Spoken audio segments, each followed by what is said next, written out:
Good evening masters. Welcome to Jai home meditation. ನಾನು ಶಾಂತಲಾ, ಮೈಸೂರಿನಿಂದ ಗುರುಗಳಾದ ಬ್ರಹ್ಮಶ್ರೀ ಪಿತಾಮಹ ಡಾಕ್ಟರ್ ಸುಭಾಷ್ ಪತ್ರಿಜಿ ಅವರಿಗೆ ವಂದಿಸುತ್ತಾ ನಮ್ಮ ಈ ದಿನದ ಈ ಸಂಜೆಯ ಸಂಚಿಕೆಯನ್ನ ಪ್ರಾರಂಭಿಸೋಣ. ಸೊ ಮಾಸ್ಟರ್ಸ್, ನಿಮ್ಮೆಲ್ಲರಿಗೂ ಗೊತ್ತಿರೋ ಹಾಗೆ ನಾವು ಪ್ರತಿ ತಿಂಗಳು ಧ್ಯಾನ ಕಸ್ತೂರಿ ಮ್ಯಾಗಝೈನ್ ಬಗ್ಗೆ ನಾವು ತಿಳ್ಕೊಳ್ತಾ ಬರ್ತೀವಿ. ಸೊ ಈ ಒಂದು ಆಗಸ್ಟ್ ತಿಂಗಳ ಧ್ಯಾನ ಕಸ್ತೂರಿ ಮ್ಯಾಗಝೈನ್ ಬಗ್ಗೆ ತಿಳಿಸೋಕೆ ಬಂದಿರುವಂತಹ ಗಂಗಾವಂತಿಯ ಲಲಿತಾ ಕಂದಗಲ್ ಮೇಡಮ್ ನಮ್ ಜೊತೆ ಇದ್ದಾರೆ. ಸೊ ಮೇಡಮ್ ಅವ್ರನ್ನ ಸ್ವಾಗತಿಸೋಣ. Welcome madam, welcome. Thank you. ನಮಸ್ತೆ ಮೇಡಮ್. ವೇಟ್ ಎಲ್ಲ ಮಾಡ್ತಾ ಇದ್ದೀನಿ ಮೇಡಮ್ ಇಷ್ಟೋ ದಿನದಿಂದ ಈ ತಿಂಗಳ ಧ್ಯಾನ ಕಸ್ತೂರಿ ಮಾಹಿತಿಗೋಸ್ಕರ. Yes. Okay, thank you. ಎಲ್ಲ ಪ್ರೀತಿಯ ಆತ್ಮ ಬಂಧುಗಳಿಗೆ ನಮಸ್ಕಾರಗಳನ್ನ ತಿಳಿಸ್ತಾ, ನಮ್ಮೆಲ್ಲರನ್ನ ಇಂತಹ ಅದ್ಭುತ ಆಧ್ಯಾತ್ಮಿಕ ಪಥದಲ್ಲಿ ಮುನ್ನಡೆಸುತ್ತಿರುವಂತಹ ಈ ಆಧ್ಯಾತ್ಮಿಕ PSSM ಎನ್ನುವ ರಥದ ಸಾರಥಿ ಮತ್ತು ನಮ್ಮೆಲ್ಲರ ಗುರುಗಳು, ಪರಮ ಗುರುಗಳು, ಪ್ರೀತಿಯ ಸ್ನೇಹಿತರೂ ಆಗಿರುವಂತಹ ಬ್ರಹ್ಮರ್ಷಿ ಪಿತಾಮಹ ಪತ್ರಿಜಿ ಅವರನ್ನ ಮನದಾಳದಲ್ಲಿ ಕೃತಜ್ಞತಾ ಪೂರ್ವಕವಾಗಿ ಸ್ಮರಿಸುತ್ತಾ, ಧ್ಯಾನ ಎಷ್ಟು ಮುಖ್ಯ, ಸ್ವಾಧ್ಯಾಯ ಅಷ್ಟೇ ಮುಖ್ಯ. ಸ್ವಾಧ್ಯಾಯಕ್ಕಾಗಿನೇ PSSM ವತಿಯಿಂದ ಕನ್ನಡದಲ್ಲಿ ಬರ್ತಾ ಇರುವ ಮಾಸಪತ್ರಿಕೆ ಅಂದ್ರೆ ಧ್ಯಾನ ಕಸ್ತೂರಿ, ತಮ್ಗೆಲ್ರಿಗೂ ಗೊತ್ತಿರುವಂತದ್ದೇ. ವಿಶೇಷವಾಗಿ ಈ ತಿಂಗಳ ಸಂಚಿಕೆ ವಿಶೇಷವಾಗಿ 5,000 ಪ್ರತಿಗಳನ್ನ ಉಚಿತವಾಗಿ ಹಂಚೋದಕ್ಕೆ ಶ್ರೀ ಅಯ್ಯಪ್ಪ ಪಿಂಡಿ ಸರ್ ಅವರೊಂದು ದೊಡ್ಡಬಳ್ಳಾಪುರದಲ್ಲಿ ಮಾಡಿದ ನಾದ ಧ್ಯಾನ ಯಜ್ಞದಲ್ಲಿ ಉಚಿತವಾಗಿ ಹಂಚೋಣ ಅಂತೇಳಿ 5,000 ಪ್ರತಿಗಳನ್ನ ಅವರು ತಗೊಂಡಿದ್ದಾರೆ.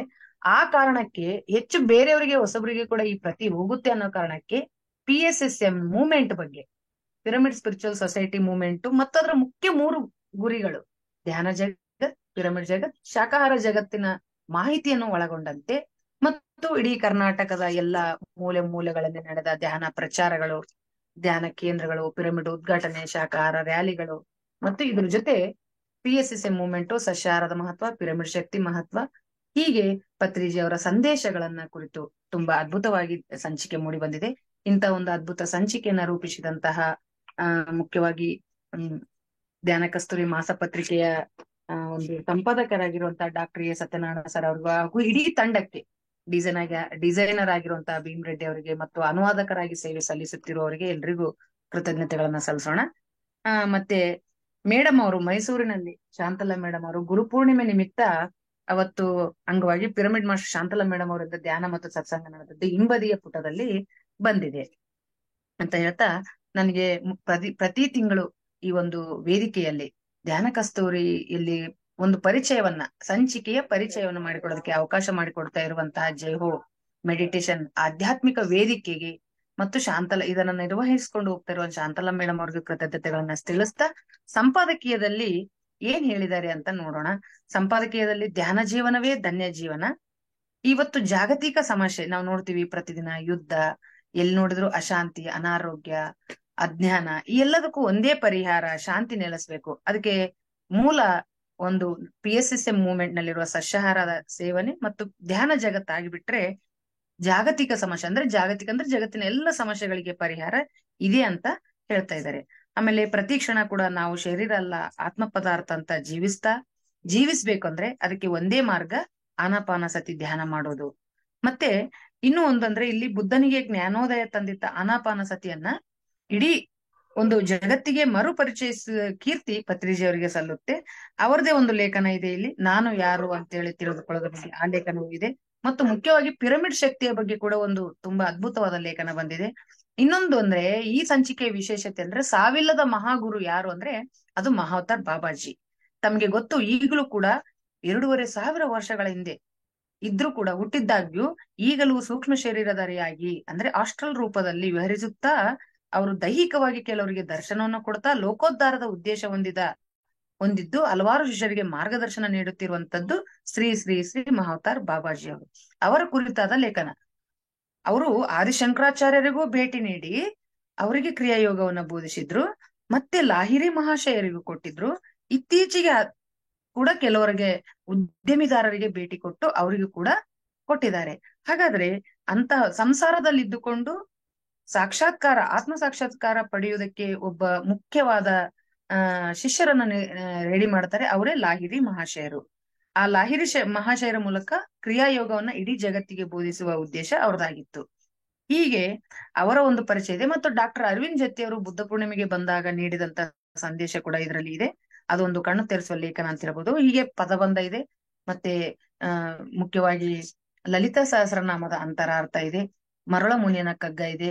ಧ್ಯಾನಾನುಭವಗಳಲ್ಲಿ ಈಶ್ವರಿ ನಾಗರಾಜ್ ಅವರು ಕ್ಯಾನ್ಸರ್ ಮೊದಲಾಗಿ ಹಲವಾರು ಕಾಯಿಲೆಗಳಿಂದ ಹೇಗೆ ಗೆದ್ರು ಅನ್ನೋದನ್ನ ಅದು ಒಂದು ಧ್ಯಾನಾನುಭವಗಳಲ್ಲಿ ಇದೆ. ವಿದ್ಯಾರ್ಥಿಗಳಿಗಾಗಿ ಧ್ಯಾನ ಎಷ್ಟು ಮುಖ್ಯ ಅವರ ವ್ಯಕ್ತಿತ್ವ ವಿಕಾಸಕ್ಕೆ ಅಂತ ಪತ್ರಿಜಿ ಅವರ ಲೇಖನ ಮತ್ತು ಪ್ರೇಮನಾಥ್ ಸರ್ ಅವರ ಲೇಖನ ಇದೆ. ಹೀಗೆ ಇದ್ರ ಜೊತೆ ಪದಬಂಧ ಮತ್ತು ಇನ್ನೊಂದಂದ್ರೆ ಯೋಗ ವಾಸಿಷ್ಠ ಎಲ್ಲವೂ ಸೇರಿ ಸಮೃದ್ಧವಾಗಿ ಈ ಸಂಚಿಕೆ ಬಂದಿದೆ. ಇನ್ನು ಅದರಲ್ಲಿ ಸರ್ವಜ್ಞ ವೇಮನ ಇವರ ಕುರಿತು ಕೂಡ ಒಂದು ಪುಟ ಇದೆ. ನಾವು ಒಂದೊಂದು ಪುಟ ನೋಡ್ತಾ ಮೊದ್ಲು ಪತ್ರಿಜಿ ವಾಣಿಯನ್ನ ನೋಡೋಣ. ಪತ್ರಿಜಿ ವಾಣಿಯಲ್ಲಿ ಸರ್ ಏನ್ ಹೇಳ್ತಾರೆ, ಇಡೀ ಜಗತ್ನಲ್ಲಿ ದೊಡ್ಡ ಅದ್ಭುತ ಅನ್ನೋದು ಯಾವುದೂ ಇಲ್ಲ, ಅದು ಧ್ಯಾನವೇ. ಧ್ಯಾನದಂತಹ ದೊಡ್ಡ ಸಾಧನೆ ಮತ್ತೊಂದು ಯಾವುದೂ ಇಲ್ಲ. ಎಷ್ಟೇ ದೊಡ್ಡ ವಸ್ತುವಿನ ಮೌಲ್ಯ ಅಂತ ಹೇಳುದಾದ್ರೂ ಧ್ಯಾನದಂತಹ ದೊಡ್ಡ ಸಾಧನೆ ಮೌಲ್ಯವುಳ್ಳದ್ದು ಯಾವುದೂ ಇಲ್ಲ. ಧ್ಯಾನವಂತ ಅಂದ್ರೆ ಮಹಾ ಸೌಭಾಗ್ಯವಂತ ಅಂತ ಇಲ್ಲಿ ಪತ್ರಿಜಿ ಸರ್ ಅವರು ತಮ್ಮ ವಾಣಿಯಲ್ಲಿ ಹೇಳಿದ್ದಾರೆ. ಕಲಿಯುಗದಲ್ಲಿ ತಪ್ಪು ಮಾಡುವವರು ಮೂರ್ಖರು, ಒಳ್ಳೆಯದನ್ನು ಮಾಡುವವರು ನೀತಿಪರರು, ಆದರೆ ಧ್ಯಾನ ಯುಗದಲ್ಲಿ ಧ್ಯಾನ ಮಾಡುವವರು ಅತ್ಯಂತ ಉತ್ತಮವಾದ ಸ್ಥಿತಿಯಲ್ಲಿರುವ ಮಹಾ ಪರಮಾತ್ಮರು ಅಂತ ಕೂಡ ಇಲ್ಲಿ ಹೇಳ್ತಾರೆ. ಆದ್ರಿಂದ ಇಂಥ ಧ್ಯಾನ ಬೀಜವನ್ನ ಬಿತ್ತಿ ನಾವು ಧ್ಯಾನದ ಮರಗಳನ್ನ ನೆಟ್ಟು ಬೆಳೆಸ್ಬೇಕಾಗಿದೆ. ಅದೆಲ್ಲರ ನಾವೆಲ್ಲರೂ ಮಾಡ್ತಾ ಇದೀವಿ, ಇನ್ನು ಕೂಡ ಮಾಡ್ಬೇಕು ಅನ್ನೋದು. ಇನ್ನು ಗುರುವಾಣಿಯಲ್ಲಿ ಶ್ರೀ ಯೋಗಿ ನಾರಾಯಣ ಯತೀಂದ್ರರ ವಾಣಿಗಳನ್ನ ಕೊಡ್ಲಾಗಿದೆ. ಇಲ್ಲಿ ಹಾವು ಹೇಗೆ ತನ್ನ ಪೊರೆಯನ್ನ ಕಳಚುತ್ತದೋ ಹಾಗೆ ನಾವು ಕೂಡ ಸುಲಭವಾಗಿ ದೇಹ ತ್ಯಾಗ ಮಾಡುವ ಮರ್ಮ ತಂತ್ರ ಪರತಂತ್ರವನ್ನು ನಾವು ಕಲಿತೀವಿ. ಅವನೇ ಶ್ರೇಷ್ಠನು, ಕಲಿಯೋನು ಅದು ಗುರುವಿನಿಂದ ಸಾಧ್ಯ ಅಂತ ಗುರುವಾಣಿಯಲ್ಲಿ ಯೋಗಿ ನಾರಾಯಣ ಯತೀಂದ್ರರು ತುಂಬಾ ಅದ್ಭುತವಾಗಿ ತಮ್ಮ ಒಂದು ಆತ್ಮಜ್ಞಾನದ ವಿಚಾರಗಳನ್ನ, ಆಧ್ಯಾತ್ಮಿಕ ವಿಚಾರಗಳನ್ನ, ಸಂದೇಶಗಳನ್ನ ಇಲ್ಲಿ ಕೊಟ್ಟಿದ್ದಾರೆ. ಇನ್ನು ಅದಾದ ನಂತರ ನಾವು ಪತ್ರಿಜಿ ಪ್ರಬೋಧನೆಗಳನ್ನ ನೋಡಿದ್ರೆ ಇಲ್ಲಿ ಪ್ರತಿ ಬಾರಿಯೂ ಕೂಡ ಡಾಕ್ಟರ್ ಗೋವಿಂದ ರಾಜ್ ಅವರು ಪತ್ರಿಜಿ ಸರ್ ಅವರು ಹೇಳಿದ ವಿಷಯಗಳನ್ನ ಹೇಳ್ತಾ ಬಂದಿದ್ದಾರೆ. ನಮ್ಗೆ ಗೊತ್ತು ನಾನು ಯಾರು, ಈ ಬಾರಿ ನಾನು ಶರೀರವಲ್ಲ ಆತ್ಮ ಪದಾರ್ಥ ಎಂಬುದನ್ನು ಧ್ಯಾನ ವಿದ್ಯೆ ಸಾಧನೆಯಿಂದ ತಿಳಿದುಕೊಳ್ಳಬೇಕು ಅನ್ನೋದು ಅವ್ರ ಲೇಖನ. ಈ ನಾನು ಯಾರು ಅಂತ ಕ್ವಶನ್ ಬಂದ ತಕ್ಷಣ ನಮ್ಗೆ ನೆನಪಾಗೋದು ರಮಣ ಮಹರ್ಷಿಗಳು. ಅಲ್ಲಿ ವೇಮನ ಅವರು ಕೂಡ ಹಾಗೆ ಸಾವು ಹುಟ್ಟು ಇಲ್ಲದ ವಿದ್ಯೆ ಅಂತಾರೆ ಅವರು. ಏನದು? ಹುಟ್ಟು ಚಾವು ಕಲೇನಿ ಚದುವುರ. ಅದು ಯಾವುದು ಅಂದ್ರೆ ಅದು ಆತ್ಮವಿದ್ಯೆ, ಅದು ಆತ್ಮಜ್ಞಾನ. ಇನ್ನೊಂದು ಅವ್ರದ್ದು ವಚನ ತುಂಬಾ ಚೆನ್ನಾಗಿದೆ. ಅವರು ತೆಲುಗು ಮಹಾಕವಿ ವೇಮನ. ಅವರು ಎಲ್ಲ ಹೇಗೆ ಸರ್ವಜ್ಞನ ವಚನಗಳಿದಾವೋ ಹಾಗೆ ತೆಲುಗುದಲ್ಲಿ ವೇಮನ ಪದ್ಯಗಳಿದಾವೆ. ಮತ್ತೆ ತಮಿಳಿನಲ್ಲಿ ತಿರುವಳ್ಳವರ್. ಈ ರೀತಿ ಹೋಲಿಕೆ ಮಾಡಬಹುದು. ಇಲ್ಲಿ ವೇಮನದ ಒಂದು ಪದ್ಯದ ಅರ್ಥ, ತನಲೋ ಸರ್ವಮುಂಡಗ ತನಲೋಪಲ ವೆದುಕಲೇಕ ದರವೆದುಕಡು ನೀ ತನುವುಲೋ ಮೋಸೇಡ ಎದ್ದುಲಾ ಮನಮುಲ ದೆಲ್ಪಂಗ ವಶಮೇ ಮಹಿಮೋ ವೇಮ. ಅಂದ್ರೆ ಇಲ್ಲಿ ಏನಂದ್ರೆ ತನಲೋ ತನ್ನಲ್ಲೇ ಎಲ್ಲವಿರುವಾಗ, ತನಲೋ ಸರ್ವಮು ಅಂದ್ರೆ ಎಲ್ಲವೂ ಇದ್ದಾಗ, ತನಲೋಪಲ ವೆದುಕಲೇಕ ಅಂದ್ರೆ ನನ್ನೊಳಗೆ ನಾನು ಹುಡುಕದೆ ದರೆ ಎದಕ್ಕೆ ಅಂದ್ರೆ ಇಡೀ ಭೂಮಿ ತುಂಬಾ ತಿರುಗ್ತಾ ಇದೆ, ಅಲ್ಲಿ ಇಲ್ಲಿ ಅಲ್ಲಿ ದೇವ್ರದನ, ಅಲ್ಲಿ ಶಕ್ತಿ ಇದೆ, ಇಲ್ಲಿ ಶಕ್ತಿ ಇದೆ ಅಂತೇಳಿ ತನ್ನೊಳಗೆ ತಾನು ಹುಡುಕ್ರಿ ಅಂತ. ತನುವುಲೋ ಮೋಸೆಡ ಎದ್ದುಲ. ಎತ್ತು ಯಾವ ರೀತಿ ತನ್ನ ಶರೀರವನ್ನು ಹೊತ್ತು ತಿರುಗುತ್ತದೋ ಹಾಗೆ ಸುಮ್ನೆ ಶರೀರವನ್ನು ಹೊತ್ತುಕೊಂಡು ಏಕೆ ಹಾಗೆ ತಿರುಗ್ತಿ ಅಂತ ಇಲ್ಲಿ ತಿರುಪತಿಗೆ ಹೋದೆ, ಕಾಶಿಗೆ ಹೋದೆ, ಎಲ್ಲೆಲ್ಲಿಯೂ ಹೋಗ್ತಾ ಇದ್ದೀರಿ, ಕಣ್ಣು ಮುಚ್ಚಿ ನೀವು ಕುಳಿತುಕೊಂಡ್ರೆ ನಿಮ್ಮಲ್ಲೇ ಇದ್ದಾನೆ ಅಂತೇಳಿ. ಆ ಬ್ರಹ್ಮ ಅನ್ನೋದು ಬೇರೆ ಪ್ರದೇಶದಲ್ಲಿ ಎಲ್ಲೆಲ್ಲೋ ಇಲ್ಲ, ಬ್ರಹ್ಮವೆನಲು ತಾನೇ ಅನ್ನೋದು ಬಟಾಲ್ ಬಯಲು ಮಾಡಿದ. ಅದಕ್ಕೆ ವಿಶ್ವದ ವಿರಾಮ ವಿನುರಮೇಮ ಅಂತ ಇಲ್ಲಿ ಹೇಳಿದ್ದಾರೆ. ಈ ಭೂಮಿಯಲ್ಲಿ ನಾವು ನಮ್ಮನ್ನ ನಾವು ತಿಳಿದುಕೊಳ್ಳುವುದಕ್ಕಾಗಿನೇ ಹುಟ್ಟಿದ್ದೇವೆ ಅಂತ. ಇಲ್ಲಿ ಇನ್ನೊಂದು ಕತೆ ತುಂಬಾ ಚೆನ್ನಾಗಿ ಹೇಳ್ತಾ ಇದ್ದಾರೆ ಅವರು. ಪ್ರಾಪಂಚಿಕ ಜೀವನ ಶಾಶ್ವತ ಆನಂದಕ್ಕೆ ಧ್ಯಾನವಿದ್ಯೆಯೇ ಭದ್ರ ಬುನಾದಿ ಅಂತ ಹೇಳ್ತಾ ಅಲೆಕ್ಸಾಂಡರ್ ಚಕ್ರವರ್ತಿಯ ಒಂದು ಕತೆ ಹೇಳ್ತಾರೆ. ತಮಗೆ ಎಲ್ರಿಗೂ ಗೊತ್ತು, ಅಲೆಕ್ಸಾಂಡರ್ ಚಕ್ರವರ್ತಿ ಗ್ರೀಕ್ ನ ಒಬ್ಬ ಮಹಾರಾಜ. ಆತ ಇಡೀ ಪ್ರಪಂಚವನ್ನೇ ಗೆಲ್ಬೇಕು ಅಂತ ಎಲ್ಲ ಯುದ್ಧ ಮಾಡ್ತಾ ಮಾಡ್ತಾ ಮಾಡ್ತಾ ಕೊನೆಗೆ ಎಲ್ಲಿಗೆ ಬರ್ತಾನೆ ಅಂದ್ರೆ ಭಾರತಕ್ಕೆ ಬರ್ತಾನೆ. ಇಲ್ಲಿ ಕೂಡ ಪುರು ಅನ್ನೋ ಮಹಾರಾಜನನ್ನ ಗೆದ್ದು ಇನ್ನೇನು ಗ್ರೀಕ್ ದೇಶಕ್ಕೆ ಹೋಗ್ತಾ ಇರ್ತಾನೆ. ಅವಾಗ ಇನ್ನೂ ನಾನೇನಾದ್ರೂ ಇಲ್ಲಿ ತಿಳಿದುಕೊಳ್ಳುವುದಿದೆಯಾ ಅಂತ ಒಬ್ಬ ವ್ಯಕ್ತಿಯನ್ನು ಕೇಳಿದಾಗ, ಹೌದು ಚಕ್ರವರ್ತಿಗಳೇ, ಇಲ್ಲಿ ಒಬ್ಬ ವ್ಯಕ್ತಿ ಇದ್ದಾನೆ, ನೀವು ಆತನನ್ನ ಭೇಟಿ ಆಗ್ಬೇಕು. ಹೌದಾ, ಅಷ್ಟು ಮಹಾನ್ ವ್ಯಕ್ತಿಯ? ಆತನೇ ನನ್ನನ್ನು ಬಂದು ಭೇಟಿ ಆಗು ಅಂದ್ರೆ ಆತ ನಿಮ್ಮ ಹತ್ರ ಬರಲ್ಲ, ನೀವೇ ಅಲ್ಲಿ ಹೋಗ್ಬೇಕು. ಅಷ್ಟು ದೊಡ್ಡ ವ್ಯಕ್ತಿಯ? ಇಲ್ಲ, ಅವನೇನು ದೊಡ್ಡ ವ್ಯಕ್ತಿ ಅಲ್ಲ, ಒಂದು ಸಣ್ಣ ಗುಡಿಸಲಲ್ಲಿ 4 ನಾಯಿಗಳ ಜೊತೆ ಇದ್ದಾನೆ. ಹೌದಾ, ಆತನ ಹೆಸರು ಏನು ಅಂದ್ರೆ ಡೈನಾಸಿಸ್. 4 ಇವನು ಹೋಗ್ತಾನೆ, ಸರಿ ಆಯ್ತು ಭೇಟಿ ಆಗ್ತೀನಿ ಅಂತ. ಒಬ್ಬ ಮಹಾ ಚಕ್ರವರ್ತಿ ಅಲೆಕ್ಸಾಂಡರ್ ಡೈನಾಸಿಸ್ಗೆ ಹೋಗಿ ಕೇಳ್ತಾನೆ, ನೀನು ಯಾವಾಗ್ಲೂ ಹೀಗೆ ಆನಂದವಾಗಿರ್ತೀಯಾ ಅಂತೇಳಿ. ಆಗ ಹೌದು ಡೈನಾಸಿಸ್ ಹೇಳ್ತಾನೆ, ಹೌದು ನಾನು ಯಾವಾಗ್ಲೂ ಆನಂದವಾಗೇ ಇರ್ತೀನಿ. ಆ ಈ ನಾಯಿಗಳು ನನಗೆ ಆನಂದ ಕೊಡ್ತವೆ, ಆ ಸೂರ್ಯ ಚಂದ್ರ, ಈ ನೆಲ, ಆ ಮೋಡಗಳು, ಆ ನಕ್ಷತ್ರ, ಆ ಗಾಳಿ, ಇವು ನನಗೆಲ್ಲವೂ ಆನಂದ ಕೊಡ್ತವೆ. ನನಗೆ ಆನಂದಕ್ಕೆ ಕೊರತೆಯೇ ಇಲ್ಲ, ನಾನು ಬ್ರಹ್ಮಾಂಡದಷ್ಟು ಆನಂದವಾಗಿ ಜೀವಿಸ್ತಾ ಇದ್ದೀನಿ ಅಂತ. ಅಲೆಕ್ಸಾಂಡರ್ಗೆ ಮತ್ತೆ ಪ್ರಶ್ನೆ ಬರುತ್ತೆ, ನೀನು ಎಷ್ಟೋ ರಾಜ್ಯಗಳ, ಅಲೆಕ್ಸಾಂಡರ್ಗೆ ಡೈನಾಸಿಸ್ ಕೇಳ್ತ, ನೀನ್ ಇಷ್ಟು ರಾಜ್ಯಗಳನ್ನ ಗೆದ್ದಿದೀಯಾ, ನೀ ಈಗ ಏನ್ ಮಾಡ್ತೀಯ ಅಂದ್ರೆ, ಆಯ್ತು ನಾನು ಎಲ್ಲವನ್ನ ಗೆದ್ದಿದ್ದೀನಲ್ಲ, ಈಗ ಇವೆಲ್ಲ ತೆಗೆದುಕೊಂಡು ಇದಕ್ಕೆ ಹೋಗ್ತೀನಿ, ನಾನು ನನ್ನ ರಾಜ್ಯಕ್ಕೆ ಗ್ರೀಕಿಗೆ ಹೋಗಿ ನಾನು ಆನಂದವಾಗಿ ಜೀವಿಸ್ತೀನಿ, ನೀನು ನಿನ್ನ ರಾಜ್ಯವನ್ನು ಮುಟ್ಟುವುದೇ ಇಲ್ಲ ಅಂತ ಹೇಳ್ತಾನೆ ಡೈನಾಸಿಸ್. ಅವನಿಗೆ ಅಲೆಕ್ಸಾಂಡರ್ಗೆ ಸಿಟ್ಟು ಬರುತ್ತೆ, ನಿನಗೇನು ಗೊತ್ತು, ನಾನು ಹೋಗ್ತೀನಿ ನನ್ನ ರಾಜ್ಯಕ್ಕೆ ಅಂತೇಳಿ. ಇಲ್ಲ ನೀನು ಅದು ಸಾಧ್ಯನೇ ಇಲ್ಲ, ನಿನ್ನ ರಾಜ್ಯ ಮುಟ್ಟುವುದೇ ಇಲ್ಲ ಅಂತೇಳಿ. ಅಷ್ಟು ಹೇಳಿದ್ರು ಇವನು ಕೇಳಿಲ್ಲ. ನಾನು ಬಹುತೇಕ ರಾಜ್ಯಗಳನ್ನ ದಾಟಿ ಬಂದಿದ್ದೇನೆ ಮತ್ತು ಈಗ್ಲೂ ಹೋಗ್ತಾ ಇದ್ದೀನಿ, ಹೋಗುತ್ತೇನೆ ಅಂತನ. ಆದ್ರೆ ನಿನಗೆ ಹುಚ್ಚಿಡಿದಿದೆಯಾ, ಹಿಂಗ್ಯಾಕ್ ಮಾತಾಡ್ತಿ ಅಂತ ಡೈನಾಸಿಸ್ ಹೇಳ್ತಾನೆ ಅಲೆಕ್ಸಾಂಡರ್. ಆದ್ರೆ ಅದು ಸತ್ಯ. ಅವನು ಇನ್ನೇನು ಆ ಹೇಳಿ ಹೊರಡ್ತಾನೆ, ಅವನ್ ತನ್ನ ರಾಜ್ಯ ಮುಟ್ಟೋದೇ ಇಲ್ಲ, ಮಧ್ಯದಲ್ಲಿಗೆ ಅವನಿಗೆ ಅನಾರೋಗ್ಯ ಬಂದು ಅವನ್ ಸತ್ತೋಗ್ತಾನೆ. ಅವಾಗ ಅಲೆಕ್ಸಾಂಡರ್ಗೆ ಅನ್ಸುತ್ತೆ, ನಾನು ಏನ್ ಮಾಡ್ಬೇಕೋ ಅದು ಮಾಡ್ಲಿಲ್ಲ, ಏನ್ ಮಾಡಬಾರ್ದು ಅದನ್ನ ಮಾಡಿದೆ ಅಂತ.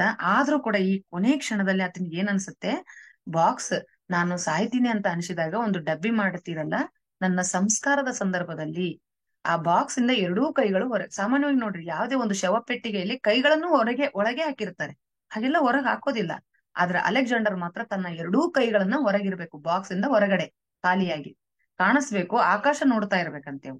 ಮತ್ತೆ ಜಗತ್ತಿಗೆ ಇದ್ರ ಮೂಲಕ ನಾನು ಏನ್ ಸಂದೇಶ ಕೊಡಕ್ ಇಷ್ಟಪಡ್ತೀನಿ ಅಂದ್ರೆ, ಯಾರಾದ್ರೂ ಕೈಗಳು ಯಾಕೆ ಹೊರಗೆ ಹಾಕಿದ್ದೀರಿ ಅಂದ್ರೆ, ಅಲೆಕ್ಸಾಂಡರ್ ಇಷ್ಟೆಲ್ಲ ಯುದ್ಧಗಳನ್ನ ಮಾಡಿದ, ಇಷ್ಟೆಲ್ಲ ಸಾಮ್ರಾಜ್ಯಗಳನ್ನ ವಿಸ್ತರಿಸಿದ, ಗೆದ್ದ, ಆದ್ರೂ ಅವನು ಹೋಗ್ಬೇಕಾದ್ರೆ ಬರಿಗೈಯಲ್ಲೇ ಹೋದ, ಬರಿ ಕೈಗಳಲ್ಲಿ ಹೋಗುತ್ತಿದ್ದಾನೆ ಅಲೆಕ್ಸಾಂಡರ್ ಅನ್ನೋದು ಅಂತಿಮ ಸಂದೇಶ ಅಂತ ಹೇಳಿದ. ಆದ್ರಿಂದ ಆದ್ರೆ ನಾವು ಈ ರೀತಿ ಇಲ್ಲ ನೋಡಿ, ನಾವು ಮಾಡ್ಬೇಕಾಗಿರೋದನ್ನೇ ಮಾಡ್ತಾ ಇದೀವಿ. ಅಲೆಕ್ಸಾಂಡರ್ ಮಾಡಬಾರದನ್ನು ಮಾಡಿದ, ಮಾಡ್ಬೇಕಾದನ್ನು ಮಾಡ್ಲಿಲ್ಲ. ಆದ್ರೆ ನಮಗೆ ಸದಾ ಇಂತಹ ಪತ್ರಿಜಿ ಅಂತ ಗುರುಗಳು ಸಿಕ್ಕಿರೋದ್ರಿಂದ ನಾವು ಸರಿಯಾದ ದಾರಿಯಲ್ಲೇ ಇದ್ದೀವಿ. ಮುಂದೆ ಕೂಡ ನಮ್ಮ ಮಕ್ಕಳನ್ನು ಕೂಡ ಇಲ್ಲಿ ಸದಾ ಈ ಧ್ಯಾನ ಮಾರ್ಗದಲ್ಲಿ ನಡೆಸ್ಬೇಕು. ಅವರನ್ನ ನಾವು ವೇಮನರಂತೆ, ರಮಣರಂತೆ, ವಿವೇಕಾನಂದರಂತೆ ಅವರನ್ನ ರೆಡಿ ಮಾಡಬೇಕು ಅಂತ ಇಲ್ಲಿ ಹೇಳ್ತಾ ಇದ್ದಾರೆ. ಪ್ರಪಂಚದಲ್ಲಿ ಹೌದು ನಿಜ, ನಾವು ಡಾಕ್ಟರ್ಗಳು ಇಂಜಿನಿಯರ್ಗಳು ಮಾಡ್ತಾ ಇದೀವಿ, ಇರ್ಲಿ ಡಾಕ್ಟರ್ನೂ ಮಾಡೋಣ, ಅವರನ್ನ ಒಬ್ಬ ವಿವೇಕಾನಂದರನ್ನಾಗಿ ಕೂಡ ಮಾಡೋಣ. ಆತ್ಮಸ್ಥಿತಿಯಲ್ಲಿ ಅವರಿಗೆ ಆತ್ಮಜ್ಞಾನವನ್ನು ಕೊಡೋಣ, ಭೌತಿಕ ಜ್ಞಾನವನ್ನು ಕೊಡೋಣ. ಒಬ್ಬ ಇಂಜಿನಿಯರ್ ಅನ್ನು ಮಾಡೋಣ, ಅವರನ್ನು ಒಬ್ಬ ರಮಣರನ್ನು ಮಾಡೋಣ ಅಂತ ಹೇಳ್ತಾ ಇಲ್ಲಿ ಆ ಧ್ಯಾನ ಸಾಧನೆಗಾಗಿ ಮತ್ತು ಧ್ಯಾನ ಪ್ರಚಾರಕ್ಕಾಗಿ ನಾವು ಕಂಕಣ ಬದ್ಧರಾಗಿದ್ದೀವಿ ಅನ್ನೋದನ್ನ ಹೇಳಿದ್ದಾರೆ. ಇನ್ನು ಮನಸ್ಸು ಮತ್ತು ಆಲೋಚನೆಗಳ ಕುರಿತು ಒಂದು ಪತ್ರಿಜಿಯವರ ಒಂದು ವಾಣಿ ತುಂಬಾ ಅದ್ಭುತವಾಗಿದ್ದು, ಅವ್ರು ಹೇಳ್ತಾರೆ, ಮನಸ್ಸಿನ ಒಂದು ವಿನಾಶಕಾರಿ ಆಲೋಚನೆ, ಒಂದು ಸಣ್ಣ ವಿನಾಶಕಾರಿ ಆಲೋಚನೆಯು ಮೊಳಕೆ ಹೊಡೆದ ತಕ್ಷಣದಲ್ಲಿಯೇ ಅದನ್ನು ನೀವು ಅಲ್ಲಿಯೇ ಚಿವುಟಿ ಹಾಕ್ಬೇಕು. ಇರದೇ ಇದ್ರೆ ಆ ಮನಸ್ಸು ಎಷ್ಟಂದ್ರೆ ವಿನಾಶಕಾರಿ ಆಲೋಚನೆ, ಡಿಸಾಸ್ಟರ್ ಥಿಂಗ್ಸ್ ಇರ್ತಾವಲ್ಲ, ನಮ್ಮನ್ನೇ ನುಂಗಿ ಹಾಕುತ್ತೆ. ಅದಕ್ಕೆ ಅದನ್ನ ಸದಾ ಶುಚಿಗೊಳಿಸ್ಲೇ ಇರ್ಬೇಕು ಈ ಮನಸ್ಸನ್ನ. ಆ ಶುಚಿಗೊಳಿಸುವ ಪದ್ಧತಿಯೇ ಧ್ಯಾನ ಅಂತ. ಇನ್ನು ನಾವು ಅಮರಯೋಗಿ ಮಹಾತರ್ ಬಾಬಾಜಿ ಅವರನ್ನು, ಅವ್ರು ಹುಟ್ಟಿದ್ದು ಯಾವಾಗ ಗೊತ್ತಾ, 203ರಲ್ಲಿ, ಕ್ರಿಸ್ತ ಪೂರ್ವ 203. ನಾವು ಈಗ ಕ್ರಿಸ್ತ ಶಕ 2024, 2024 ಪ್ಲಸ್ 203 ಅಂದ್ರೆ 2200 ಹುಟ್ಟಿದ್ದು ತಮಿಳುನಾಡು ರಾಜ್ಯದಲ್ಲಿ ಕಾವೇರಿ ತೀರದಲ್ಲಿರುವ ಪರಂಗಿಪೇಟ ಅಂತೇಳಿ. ತಂದೆ ವೇದಾಂತ ಅಯ್ಯರ್ ಶಿವಭಕ್ತರು, ತಾಯಿ ಜ್ಞಾನಾಂಬ. ಬಾಲ್ಯದಲ್ಲಿಯೇ ಬಹಳಷ್ಟು ಮುಖದಲ್ಲಿ ಅವರಿಗೆ ಶೋಭಿಸುವಂತ ದಿವ್ಯ ಕಾಂತಿ ಇರುವಂತಹ ವ್ಯಕ್ತಿ. ಅವ್ರ ಹೆಸರು ನಾಗರಾಜು ಅಂತೇಳಿ. ಮಹಾತರ ಬಾಬಾಜಿ ಅವರ ಬಾಲ್ಯದಲ್ಲಿ ಇರುವ ಹೆಸರು ನಾಗರಾಜು. ಅವರು ಕ್ರಿಯಾಯೋಗವನ್ನು ಒಂದ್ರ ಮೂಲಕ ಇಡೀ ಆಧ್ಯಾತ್ಮಿಕ ಪ್ರಪಂಚವೇ ತನ್ನತ್ತ ತಿರುಗಿ ನೋಡುವಂತೆ ಮಹಾನ್ ಸಾಧಕ ಅಂದ್ರೆ ಮಹಾತರ್ ಬಾಬಾಜಿ. ಅವ್ರು ಇನ್ನೊಂದು ಅಂದ್ರೆ ಸಾವಿರಾರು ವರ್ಷ ಆಯ್ತು ಈಗ ಜನಿಸಿದ ಬಾಬಾಜಿ ಸಹಜ ಮರಣಕ್ಕೆ ಅತೀತವಾಗಿ, ಅವ್ರಿಗೆ ಮರಣ ಇಲ್ಲ, ಚಿರಂಜೀವಿಯತ್ವವನ್ನು ಹೊಂದಿದವರು. ಕ್ರಿಯಾಶಕ್ತಿ ಸಾಧನೆಯಿಂದ ಇಂದಿಗೂ ಸಶರೀರವಾಗಿ ಹೇಮಗಿರಿಯಲ್ಲಿ ಅವರು ಸಂಚರಿಸ್ತಾ ಇದ್ದಾರೆ. ಎಷ್ಟೋ ಜನರಿಗೆ ದರ್ಶನವನ್ನು ಕೂಡ ಕೊಟ್ಟಿದ್ದಾರೆ. ಕ್ರಿಯಾಯೋಗ ಬೋಧಿಸಿ ಇಡೀ ಪ್ರಪಂಚಕ್ಕೆ ಆಧ್ಯಾತ್ಮಿಕ ಜ್ಞಾನ ಕೊಟ್ಟದ್ದು. ಮುಖ್ಯವಾಗಿ ನಾಗರಾಜು ಏನು ಅವ್ರ ತಂದೆ ಜೊತೆ ಅರ್ಚಕರಾಗಿದ್ರಲ್ಲ, ದೇವಸ್ಥಾನಗಳಿಗೆ ಹೋಗ್ತಾ ಇದ್ರು, ಅವರೆಲ್ಲ ತಂದೆಯ ದಿನಚರಿಯನ್ನ ನೋಡ್ತಾ ಇದ್ರು. ಮತ್ತು ನಾಗರಾಜಿಗೆ ಅವೆಲ್ಲ ಆಶ್ಚರ್ಯ, ಆಧ್ಯಾತ್ಮಿಕ ವಿಷಯಗಳನ್ನ ತಿಳ್ಕೊತಾ ಇದ್ರು.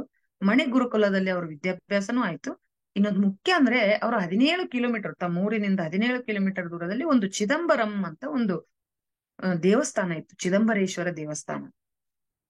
ಅದು ವಿಶ್ವಲೀಲಾ ನಾಟಕ ಸೂತ್ರಧಾರಿ ಅಂತ. ಆ ಚಿದಂಬರೇಶ್ವರ ದೇವಸ್ಥಾನದಲ್ಲಿ ಒಂದು ತಿಳ್ಕೊಳ್ರಿ, ನಾವು ಒಂದು ನಿಮಿಷಕ್ಕೆ 13 ರಿಂದ 14 ಬಾರಿ ಉಸಿರಾಟ, ಒಂದು ದಿನಕ್ಕೆ 21,600 ಬಾರಿ ಉಸಿರಾಡ್ತೀವಿ. ಅಷ್ಟೇ ಇಟ್ಟಿಗೆಗಳಿಂದ ಆ ದೇವಸ್ಥಾನವನ್ನು ಕಟ್ಟಿದ್ವಿ.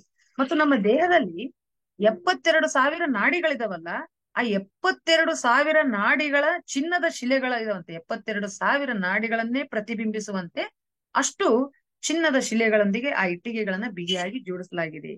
ಹೀಗೆ ಅಷ್ಟೇ ಅಲ್ಲದೆ ಅವರು ಆ ದೇವಾಲಯದಲ್ಲಿ ಪ್ರತಿದಿನ ಸುಶ್ರಾವ್ಯವಾದ ಭಕ್ತಿಗೀತೆಗಳ ಕಾರ್ಯಕ್ರಮ ಇರ್ತಿತ್ತು. ಅದನ್ನ ನೋಡಿ ಆ ಕೇಳ್ತಾ ಕೇಳ್ತಾ ಆಧ್ಯಾತ್ಮಿಕ ಭಾವನೆಗಳು ಆತನ ಹತ್ರ ಆ ಅಂಕುರಿಸಿದವು ನಾಗರಾಜನಲ್ಲಿ. 4ನೇ ವಯಸ್ಸಿನಲ್ಲಿದ್ದಾಗ ನಾಗರಾಜಿಗೆ ಏನಾಯ್ತು ಅಂದ್ರೆ, ಅವ್ರ ತಾಯಿ ಹಲಸಿನ ಹಣ್ಣು ತಂದಿರುತ್ತಾಳೆ, ಅಲ್ಲಿ ಅಟ್ಟದ ಮೇಲೆ ಇಟ್ಟಿರ್ತಾಳೆ, ನೈವೇದ್ಯ ಮಾಡ್ಬೇಕು ದೇವರಿಗೆ ಅಂತ. ಅಮ್ಮನಿಗೆ ಹೇಳಾರ್ದೆ ಇವ್ನ್ ತಗೊಂಡ್ ತಿಂದು ಬಿಡ್ತಾನೆ ಹಲಸಿನ ಹಣ್ಣನ್ನ. ಅವರ ತಾಯಿ ಬಾಯಿಯಲ್ಲಿ ಬಟ್ಟೆ ತುರುಕಿ ಬಿಡ್ತಾಳೆ.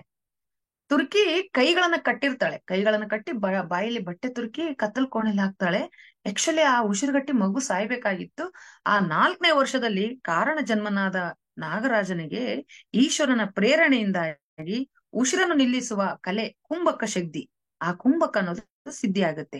ಅಪ್ರಯತ್ನವಾಗಿನೇ ಅವನಿಗೆ ಹೇಗೆ ಉಸಿರನ್ನ ನಿಲ್ಲಿಸ್ಬೇಕು ಅನ್ನೋದು ಗೊತ್ತಾಗತ್ತೆ. ತಾಯಿಗೆ ಕೋಪ ತಣ್ಣಗಾದ್ಮೇಲೆ ಬಂದ್ ನೋಡ್ತಾಳೆ, ಕ್ಷಮ ಮಾಡಿ, ಬಟ್ಟೆ ತೆಗೆದ್ರು ಅವನು ಜೀವಂತವಾಗಿದ್ದಾನೆ. ಆದ್ರೆ ನಾಗರಾಜಗೆ ಸಿಟ್ಟು ಬರಲ್ಲ, ದ್ವೇಷ ಇಲ್ಲ, ಕೋಪ ಇಲ್ಲ ತಾಯಿ ಮೇಲೆ. ಅದು ವಿಶೇಷ.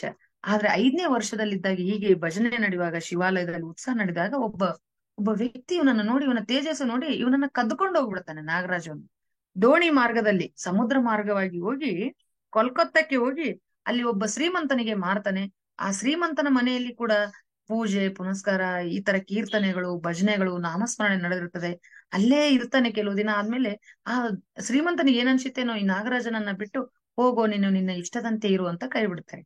ಆಗ ಇವನು ಸನ್ಯಾಸಿಗಳ ಜೊತೆ ಸೇರಿ ನಾಗರಾಜು ಉತ್ತರ ದಕ್ಷಿಣ ಭಾರತ ಯಾತ್ರೆಗಳನ್ನೆಲ್ಲ ಮುಗಿಸಿ ಪುರಾಣ ಉಪನಿಷತ್ತುಗಳನ್ನು ಓದಿ ರಾಮಾಯಣ ಮಹಾಭಾರತ ಇತಿಹಾಸವನ್ನ ತಿಳಿದು ಎಲ್ಲ ತಿಳ್ಕೊತಾನೆ, ಶಾಸ್ತ್ರ ಚರ್ಚೆ ಎಲ್ಲ ಮಾಡ್ತಾನೆ. ಆದ್ರೂ ಒಂದು ನಿರ್ಧಾರಕ್ಕೆ ಬರ್ತಾನೆ, ಬರೀ ಮಾತುಗಳಿಂದ ಏನೂ ಸಾಧ್ಯ ಇಲ್ಲ, ಯಾವ್ದೋ ಒಂದು ಸತ್ಯವನ್ನ ತಿಳಿಯೋದಕ್ಕೆ ಇನ್ನೊಂದೇನೋ ಮಾರ್ಗ ಇದೆ, ಒಂದು ದಿವ್ಯ ಮಾರ್ಗ, ಅದನ್ನ ಅನ್ವೇಷಣೆ ಮಾಡ್ಬೇಕು ಅಂತ ಪರಿತಾಪಿಸಿರ್ತಾನೆ. 11ನೇ ವಯಸ್ಸಿನಲ್ಲಿ ಕಾಶಿಯಿಂದ ಕಾಲು ನಡಿಗೆಯಲ್ಲಿ ಶ್ರೀರಂಗದಲ್ಲಿನ ಸುಬ್ರಹ್ಮಣ್ಯ ಕ್ಷೇತ್ರವಾದ ಕತಿರ್ಗಮ ಅಂತೇಳಿ ಅಲ್ಲಿಗೆ ಹೋಗ್ತಾನೆ. ಕಾರ್ತಿಕೇಯ ಗ್ರಾಮ ಸೇರ್ತಾನೆ. ಅಲ್ಲಿ ಸುಬ್ರಹ್ಮಣ್ಯ ಸ್ವಾಮಿ ವಿಗ್ರಹ ರೂಪದಲ್ಲಿ ಅಷ್ಟೇ ಅಲ್ಲದೆ ಯಂತ್ರ ರೂಪದಲ್ಲಿ ಸಹ ಪೂಜಿಸಲ್ಪಡ್ತಾ ಇರ್ತಾನೆ. ಅಲ್ಲಿ ಭೋಗನಾಥ ಅಂತ ಒಬ್ಬ ಸಿದ್ಧ ಪುರುಷ ಇರ್ತಾನೆ. ನಾಗರಾಜು ಆತನಿಗೆ ಶಿಷ್ಯನಾಗ್ತಾನೆ. ಮತ್ತು ಸುಬ್ರಹ್ಮಣ್ಯ ಮಂತ್ರವನ್ನ ಧ್ಯಾನ ಪದ್ಧತಿಯನ್ನ ಮಾಡ್ತಾ ಮಾಡ್ತಾ ಆ ಮಂತ್ರ ಸಾಧನೆ 6 ತಿಂಗಳ ಕಾಲ ವಟವೃಕ್ಷದ ಕೆಳಗೆ ಕೂತು ಧ್ಯಾನ ಸಾಧನೆ ಮಾಡ್ತಾನೆ. ಆ ಧ್ಯಾನ ಸಾಧನೆಯಿಂದ ಆತ ಪರಿಪಕ್ವವಾಗುತ್ತಾ ಸುಬ್ರಹ್ಮಣ್ಯ ದರ್ಶನನೇ ಆಗ್ತಾನೆ. ಆ ಸುಬ್ರಹ್ಮಣ್ಯ ಸ್ವಾಮಿ ನಿಜರೂಪ ತೋರಿಸಿ ಈತಗೆ ನಿತ್ಯ ಯೌವನವನ್ನು ಕೊಡ್ತಾನೆ ಮತ್ತು ಮೃತ್ಯುಂಜಯತ್ವವನ್ನು ಕೂಡ ಇವರಿಗೆ ಕೊಡ್ತಾನೆ. ಭೋಗನಾಥ ಗುರುಗಳಿಂದ ಬೀಳ್ಕೊಟ್ಟು, ಮಗು ಇಷ್ಟೇ ಸಾಲದು, ನಿನಗೆ ಸುಬ್ರಹ್ಮಣ್ಯ ದರ್ಶನ ಲಭಿಸಿದೆ, ನೀನು ಇನ್ನೂ ಧ್ಯಾನ ಸಾಧನೆ ಮಾಡ್ಬೇಕು ಅಂದ್ರೆ ಅಗಸ್ತ್ಯ ಮುನಿಗಳನ್ನ ಧ್ಯಾನಿಸ್ತಾನೆ. ಕೊನೆಗೆ ಅಗಸ್ತ್ಯ ಮುನಿಗಳು ಇವರಿಗೆ ದರ್ಶನ ಕೊಡ್ತಾರೆ. ಆ ಅಗಸ್ತ್ಯ ಮುನಿಗಳು ದರ್ಶನ ಮಾಡ್ಕೊಟ್ಟು ಏನಂತ ಹೇಳ್ತಾರೆ ಅಂದ್ರೆ, 41 ದಿನ ಧ್ಯಾನ ಮಾಡಿರ್ತಾರೆ ಇವರು. ದೇಹ ಎಲ್ಲಾ ಕೃಷ ಆಗಿರುತ್ತೆ. ಅಗಸ್ತ್ಯ ಮಹಾಮುನಿ ದರ್ಶನ ಕೊಟ್ಟು ಇವರಿಗೆ ವಶಿ ಯೋಗ ಅನ್ನೋ ಒಂದು ಅದ್ಭುತ ಪ್ರಾಣಾಯಾಮವನ್ನು ಕೂಡ ಕಲಿಸಿಕೊಡ್ತಾರೆ.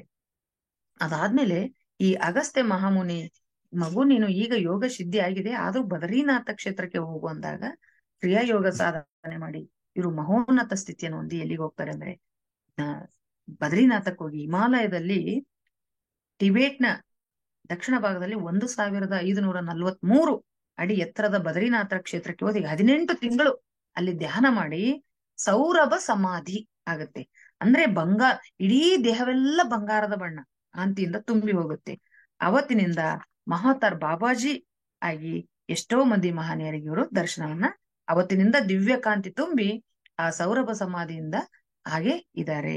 ಹೀಗೆ ಕ್ರಿಸ್ತ ಶಕ 700ರಲ್ಲಿ ಹಿಮಾಲಯ ಶ್ರೇಣಿಯಲ್ಲಿ ಜಗದ್ಗುರು ಆದಿಶಂಕರಾಚಾರ್ಯರಿಗೆ ದರ್ಶನ ನೀಡಿದವರು 1868ರಲ್ಲಿ ಲಾಹಿರಿ ಮಹಾಶಯರಿಗೆ ಕ್ರಿಯಾಯೋಗ ದೀಕ್ಷೆಯನ್ನ ನೀಡಿ ಇಡೀ ಪ್ರಪಂಚಕ್ಕೆ ಸಂಸಾರದಲ್ಲಿದ್ದು ಕ್ರಿಯಾಯೋಗ ಮಾಡುವುದು.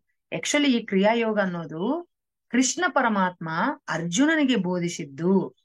ಆಕ್ಚುಲಿ ಇದು ಶ್ರೀಕೃಷ್ಣ ಪರಮಾತ್ಮನಿಂದ ಅರ್ಜುನನಿಗೆ ಉಪದೇಶಿಸಲ್ಪಟ್ಟಿದೆ ಅನ್ನೋದು ಆಧ್ಯಾತ್ಮಿಕ ಜಗತ್ತನ್ನ ಪುನರುದ್ಧರಿಸಲು, ಮತ್ತು ಅದನ್ನೇ ಇವರು ಆಧುನಿಕ ಜಗತ್ತಿನಲ್ಲಿ ಎಲ್ರಿಗೂ ಹೇಳ್ತಾ ಇದ್ದಾರೆ.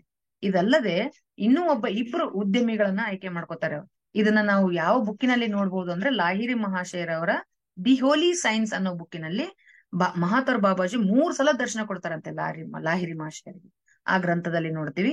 ಅಲ್ಲದೆ ಇನ್ನೂ ಒಂದು ಪುಸ್ತಕ ನಮಗೆ ಪತ್ರಿ ಸರ್ ಹೇಳ್ತಾರೆ, ನಮಗೆ ಮಹಾತರ್ ಬಾಬಾಜಿ ಬಗ್ಗೆ ಗೊತ್ತಾಗಿದ್ದೇ ನನಗೆ ಯೋಗಿ ಆತ್ಮಕಥೆ ಆಟೋಬಯೋಗ್ರಫಿ ಆಫ್ ಯೋಗಿ ಪುಸ್ತಕದ ಮೂಲಕ ಅಂತ.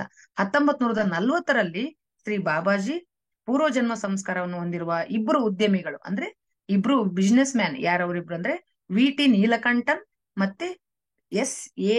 ರಾಮಯ್ಯ, ಇವ್ರಿಗೂ ಕೂಡ ದರ್ಶನ ಕೊಟ್ಟು ಕ್ರಿಯಾಯೋಗ ಕುಂಡಲಿನಿ ದೀಕ್ಷೆ ಕೊಡ್ತಾರೆ. ಇವರಿಬ್ರು ಮೂಲಕ ಏನಾಗಿದೆ ಅಂದ್ರೆ ಈಗ ಇವರಿಬ್ರು ಕ್ರಿಯಾಯೋಗ ಸತ್ಸಂಗಗಳನ್ನ ಸ್ಥಾಪಿಸಿ ಪ್ರಪಂಚದಾದ್ಯಂತ ಕ್ರಿಯಾಯೋಗ ಸಾಧನೆಯನ್ನ ಜಾತಿ ಮತ ವರ್ಗ ಲಿಂಗ ಭೇದ ಇಲ್ಲದೆ ಎಲ್ರಿಗೂ ಕಲಿಸಿಕೊಡ್ತಾ ಇದ್ದಾರೆ. ಹೀಗೆ ಯುಗಾಂತರದಲ್ಲಿ ಕಣ್ಮರೆಯಾಗಿರುವ ಕೃಷ್ಣನಿಂದ ಅರ್ಜುನನಿಗೆ ಬೋಧಿಸಲ್ಪಟ್ಟ ಈ ಕ್ರಿಯಾಯೋಗ ಈಗ ಮತ್ತೆ ಪುನರುದ್ಧರಿಸಲು ಶಿಷ್ಯರ ಮೂಲಕ ಈ ಯುಗಕ್ಕೆ ನೀಡಿದವರು ಮಹಾವತಾರ್ ಬಾಬಾಜಿ. ಭೂಮಿ ಮೇಲೆ ಜನಿಸಿ ಸಹಜ ಮರಣಕ್ಕೆ ಅತೀತವಾಗಿ ಚಿರಂಜೀವಿತ್ವವನ್ನು ಹೊಂದಿದವರು ಯೋಗೀಶ್ವರರು ಮಹಾವತಾರ್ ಬಾಬಾಜಿ. ಈಗ ನಟ ರಜನಿಕಾಂತ್ ಅವರು ಕೂಡ ಹಿಮಾಲಯದಲ್ಲಿ ಅತ್ಯಂತ ಶಕ್ತಿಯುತವಾದ ಬಾಬಾಜಿ ಗುಹೆಗಳಲ್ಲಿ ಆಗಾಗ ಸಂದರ್ಶಿಸಿ ಧ್ಯಾನ ಮಾಡ್ತಿರ್ತಾರೆ. ಅಷ್ಟೇ ಅಲ್ಲ, ನಮ್ಮ ಪಿರಮಿಡ್ ಸ್ಪಿರಿಚುವಲ್ ಸೊಸೈಟಿ ಮೂವ್ಮೆಂಟ್ ನವರು ಹಿಮಾಲಯ ಟೂರ್ ಹೋದ್ರೆ ಕಡ್ಡಾಯವಾಗಿ ಮಹಾವತಾರ್ ಬಾಬಾಜಿ ಕೇವ್ಸ್ಗೆ ಹೋಗಿ ಭೇಟಿಯಾಗಿ ಅಲ್ಲಿ ಧ್ಯಾನ ಮಾಡೇ ಬರ್ತಾರೆ. ಈ ಒಂದು ಈ ರೀತಿ ಮಹಾವತಾರ್ ಬಾಬಾಜಿ ಅವರ ಪರಿಚಯ ಕೊಡಲಾಗಿದೆ. ಇನ್ನೊಂದು ಅಂದ್ರೆ ಸತ್ಯ ದರ್ಶನ ಅಂತ ಒಂದಿದೆ. ಏನು ಸತ್ಯ ದರ್ಶನ ಅಂದ್ರೆ, ನಾವೆಲ್ಲರೂ ಈಗ ಶ್ರಾವಣ ಮಾಸ ಪೂಜೆ ಪುನಸ್ಕಾರ, ಲಕ್ಷ್ಮಿ, ಶುಕ್ರವಾರ, ಮಂಗಳವಾರ, ಗೌರಿ ಮಾಡ್ತಾನೆ ಇದೀವಿ. ಈ ಮೌಢ್ಯ ಆಚರಣೆ ಸಂಪ್ರದಾಯ, ದೇವಸ್ಥಾನಗಳಲ್ಲಿ ವಿಗ್ರಹ ಪೂಜೆ, ನೈವೇದ್ಯ, ಅಭಿಷೇಕ, ಯಜ್ಞ, ಯಾಗಾದಿಗಳು ಇವೆಲ್ಲವೂ ಇದಾವೆ.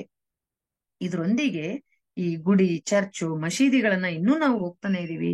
ಆದರೆ ಸತ್ಯ ಏನು ಅಂದ್ರೆ, ಇವೆಲ್ಲವೂ ಹೋಗ್ತಾ ಇರ್ಬೇಕಾದ್ರೂ ಕೂಡ ನಾನೇ ದೇವರು ಅಂತ ಏನ್ ತಿಳಿದ್ರೆ ಅದು ನಿಜವಾದ ಸತ್ಯ ದರ್ಶನ ಆಗುತ್ತೆ.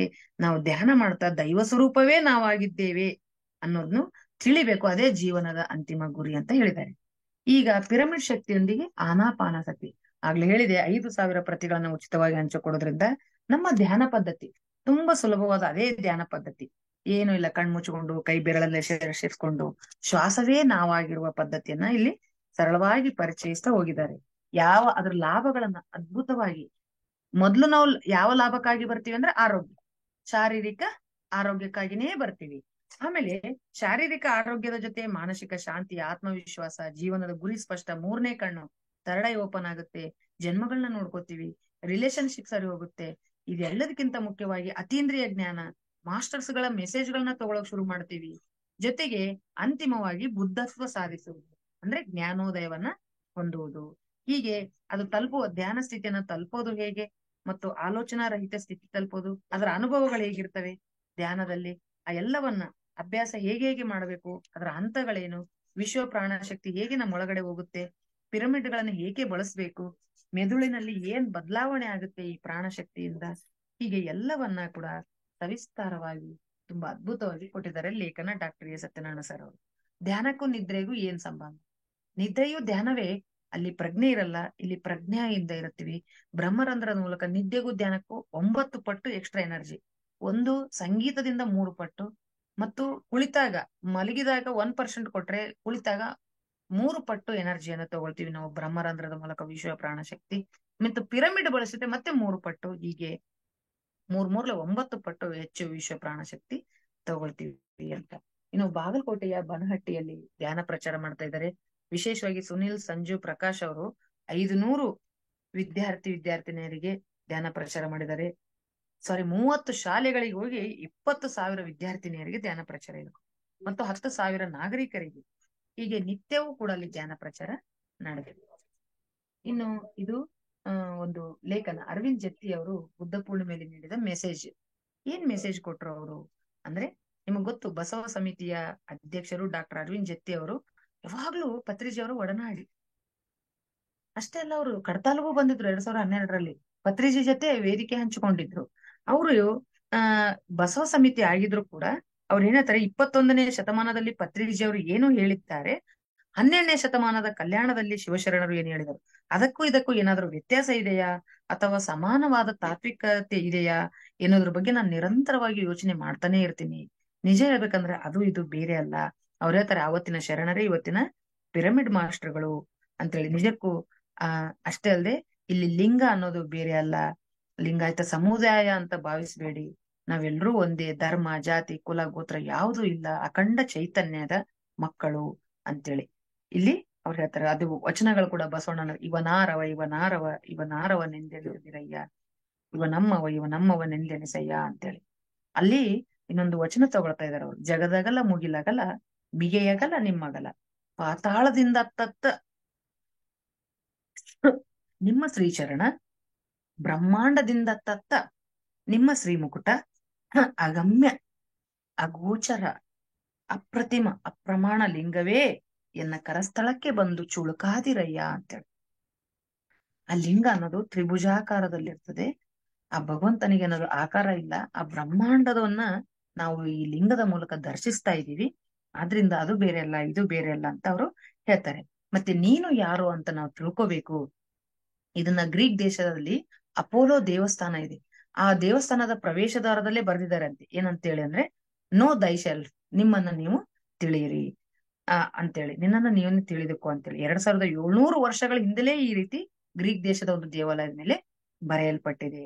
ಅದೇ ನಮ್ಮನ್ನ ನಾವು ತಿಳ್ಕೊಂಡ್ರೆ ಅದೇ ಎನ್ಲೈಟ್ಮೆಂಟ್ ಅಂತೇಳಿ ಇಲ್ಲಿ ಹೇಳ್ತಾ, ಮುಂದೆ ತನ್ನ ತಾನರಿತು ತಾನಾರೆಂದು ತಿಳಿದರೆ ತಾನೇ ದೇವ ನೋಡ್ರಿ ಹೇಗಿದೆ.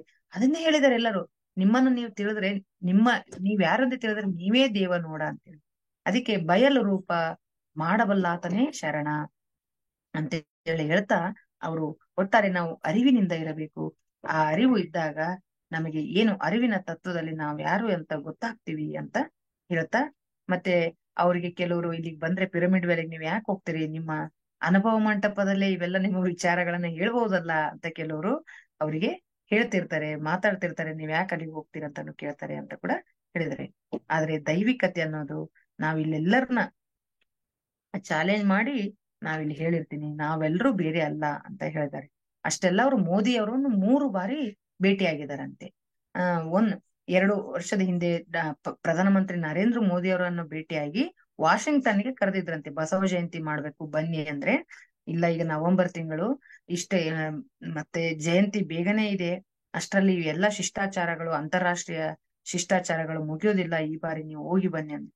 ಮತ್ತೆ ಒಂದ್ಸಲ ಅಲ್ಲಿ ಪಾರ್ಲಿಮೆಂಟ್ ಒಳಗಡೆ ಇನ್ನೊಂದು ಚೇಂಬರ್ ಇದೆ, ಅಲ್ಲಿ ಮೋದಿ ಅವರು ಕೂತಾಗ ಇವ್ರು ಹೋದ್ರಂತೆ. ಒಬ್ರೇ ಕೂತಾಗ 3 ಸಲ ಹೋದಾಗನು 3 ವಚನಗಳನ್ನ ಹೇಳಿದ್ದಾರೆ. ಅವ್ರಿಗೆ ಎಷ್ಟು ಸಹನೆ ಅಂದ್ರೆ, ಮುಜೆ ಏಕ್ ವಚನ ಯಾದ್ ಆ ರಹಾ ಹೈ ಮೋದಿಜಿ ಅಂದ್ರೆ, ಬೋಲಿಯೇ ಅರವಿಂದ್ ಬಾಯ್ ಅಂದ್ರಂತೆ. ಯಾರು? ಮೋದಿ ಅವರು. ಅಂದ್ರೆ ಹೇಳಿ ಅಂದ್ರೆ ಅವ್ರಿಗೆ ಎಷ್ಟು ಆಸಕ್ತಿ ಇದೆ ಜ್ಞಾನ ತಿಳ್ಕೊಳ್ಳೋರಲ್ಲಿ, ಒಬ್ಬ ದೇಶದ ಪ್ರಧಾನಿ ಆಗಿದ್ರು ಕೂಡ. ಅವಾಗ ಇವ್ರು ಯಾವ ವಚನವನ್ನ ಹೇಳಿದ್ರಂದ್ರೆ, ತನ್ಮೇ ಬರಿ ಹೈ ಅಸತ್ಯ, ಮನ್ಮೇ ಬರಿ ಹೈ ವಿಷಯ ವಾಸನಾಯೇ, ಮನ್ ಕಾ ಮಾಲಿಕ್ ಹೇ ಯಾ ನಹಿ ಕೂಡಲ ಸಂಗಮದೇವ. ಅಂದ್ರೆ ತನುವಿನೊಳಗೆ ಹುಸಿ ತುಂಬಿ ಮನದೊಳಗೆ ವಿಷಯ ತುಂಬಿ ಮನದ ಒಳಗೆ ಮನದ ಒಡೆಯನಿದ್ದಾನೋ ಇಲ್ಲವೋ ಕೂಡಲ ಸಂಗಮ ದೇವ ಅನ್ನೋ ಒಂದು ವಚನವನ್ನ ಹೇಳಿದೆ. ಅಂದ್ರೆ ಆತ್ಮಾವಲೋಕನ ಮಾಡ್ಕೋಬೇಕು, ನಮ್ಮಲ್ಲಿ ಒಡೆಯ ಇದ್ದಾನೋ ಇಲ್ಲವೋ. ಯಾಕಂದ್ರೆ ನಾವು ಸ್ವಾರ್ಥ ಲೋಭ ಇವೆಲ್ಲ ಇದಾವೆ ಅಂದ್ರೆ, ಒಳಗೆ ಒಡೆಯ ಇದಾನೋ ಅಂದ್ರೆ, ಮನೆಯಲ್ಲಿ ಈಗ ಮನೆ ಮುಂದೆ ಕಸ ಇದ್ರೆ ಏನಂತೀವಿ, ಒಳಗ ಅದರೋ ಇಲ್ರಿ ಕಸನೇ ಬಳದಿಲ್ಲ ಇವತ್ತ ಅಂತೀವಿ. ಅಥವಾ ಮನೆ ಮುಂದೆ ಕಸ ಕಡ್ಡಿ ಬೆಳೆದಿದ್ದೆ ಅದೇ ರೀತಿ ಮತ್ ನಮ್ಮಲ್ಲಿ ಕಸ ಕಡ್ಡ ಬೆಳಿತಾ ಇದಾವ ಅಂದ್ರೆ ಒಳಗಡೆ ಆತ್ಮ ಚೈತನ್ಯ ಜಾಗೃತವಾಗಿದೆಯಾ ಇಲ್ವಾ ಅಂತೇಳಿ. ಹೀಗೆ ಇವರು ಲಿಂಗ ಮತ್ತು ಆ ನಮ್ಮ ಧ್ಯಾನಕ್ಕೆ ಹೋಲಿಕೆ ಮಾಡಿ ಸಾಕಷ್ಟು ವಿಷಯವನ್ನ ಹೇಳಿದ್ದಾರೆ. ಇದನ್ನ ಅನುವಾದ ಮಾಡಿಕೊಟ್ಟವರು ಗೌರಿಬಿದನೂರ್ ನಾನು ಸೂರನಾಗಂಬಕ್ ಅವರು, ಅವರಿಗೂ ಥ್ಯಾಂಕ್ಸ್ ಹೇಳೋಣ. ಇನ್ನೊಂದು ಪತ್ರಿಜಿಯವರ ನುಡಿಗಳು ಅಂತ ಒಂದು ಸಣ್ಣ ಲೇಖನ ಇದೆ. ಇಲ್ಲಿ ಪತ್ರಿಜಿಯವರ ಮನಸ್ಸು ಹೇಗಿರುತ್ತದೆ ನಮ್ಮ ಜೀವನವೂ ಸಹ ಹಾಗೇ ಇರುತ್ತದೆ.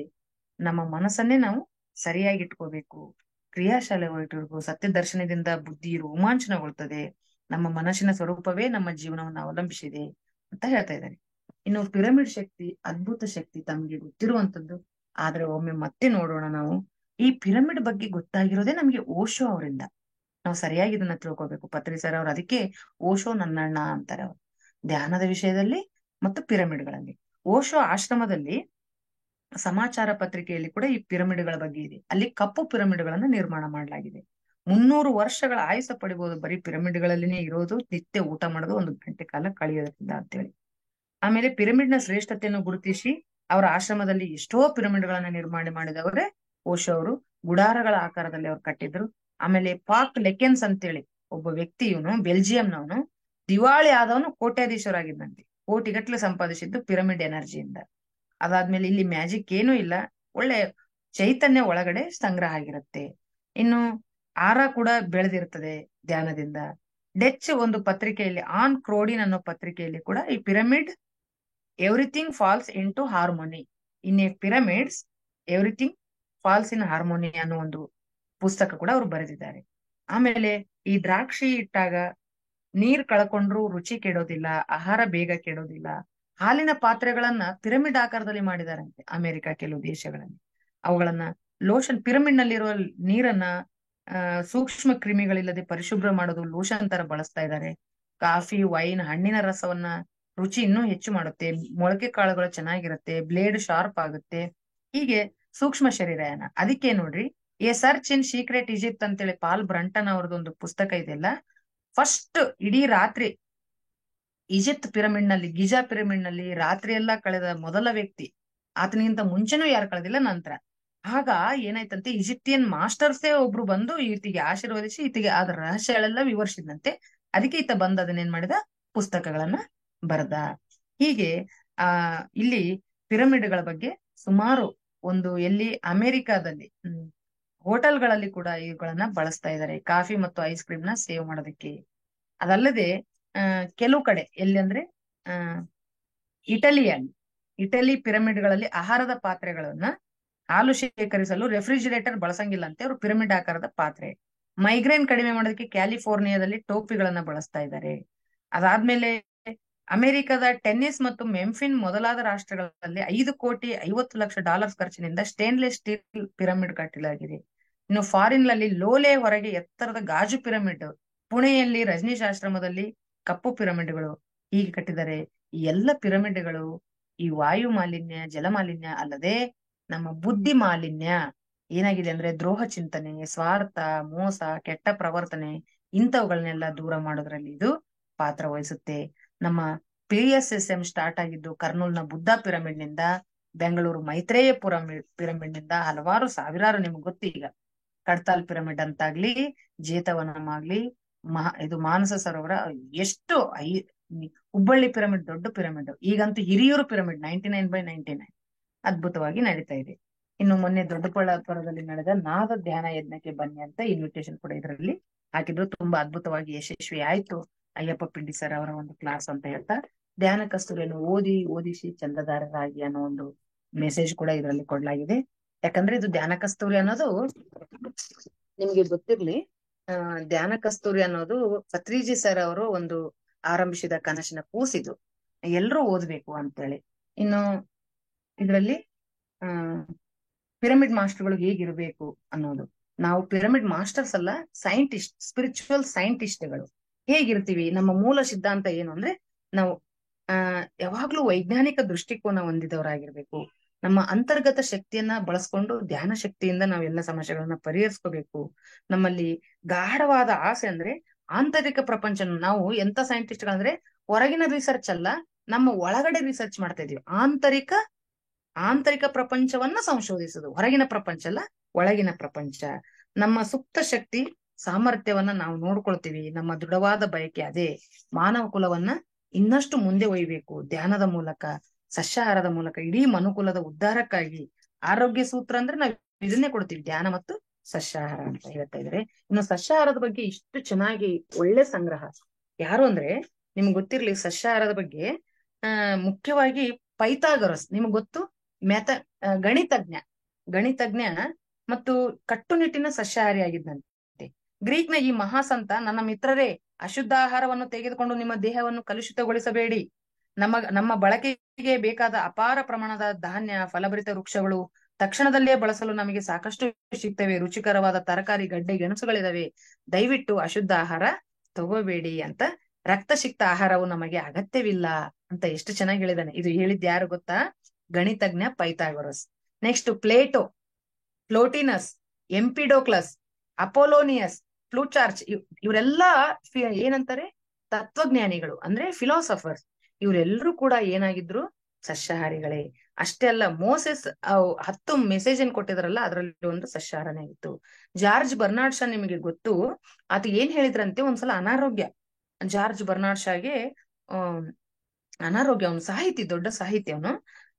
ಅತಿಗೇನಾಯ್ತು, ದೊಡ್ಡ ಹ್ಮ್ ಇದು ಕಾಯಿಲೆ ಬಂದಾಗ ನಿನ್ ಕಡ್ಡಾಯ ಮಾಂಸಾಹಾರ ತಿನ್ಬೇಕು ಮತ್ತು ಸೂಪ್ ಕುಡಿಬೇಕು, ರಕ್ತದ್ದು ಪ್ರಾಣಿ ಸೂಪ್. ಅಂದ್ರೆ ಅವನ್ ಏನ್ ಹೇಳ್ತಾನೆ, ನಾನು ಸತ್ರು ಚಿಂತೆ ಇಲ್ಲ, ಕಡ್ಡಾಯವಾಗಿ ನಾನು ಕುಡಿಯಂಗಿಲ್ಲ, ನನ್ನ ಸಂಸ್ಕಾರ, ನಾನು ಸತ್ತಿರ್ತೀನಲ್ಲ, ನನ್ನ ಜೊತೆ ಏನ್ ಬರ್ಬೇಕು ಅಂದ್ರೆ ಕುರಿಗಳು, ಕೋರಿಗಳು, ದನಗಳು, ಪ್ರಾಣಿಗಳು, ಮೀನುಗಳು ನನ್ನ ಹಿಂದೆ ಬರ್ಬೇಕಂತೆ.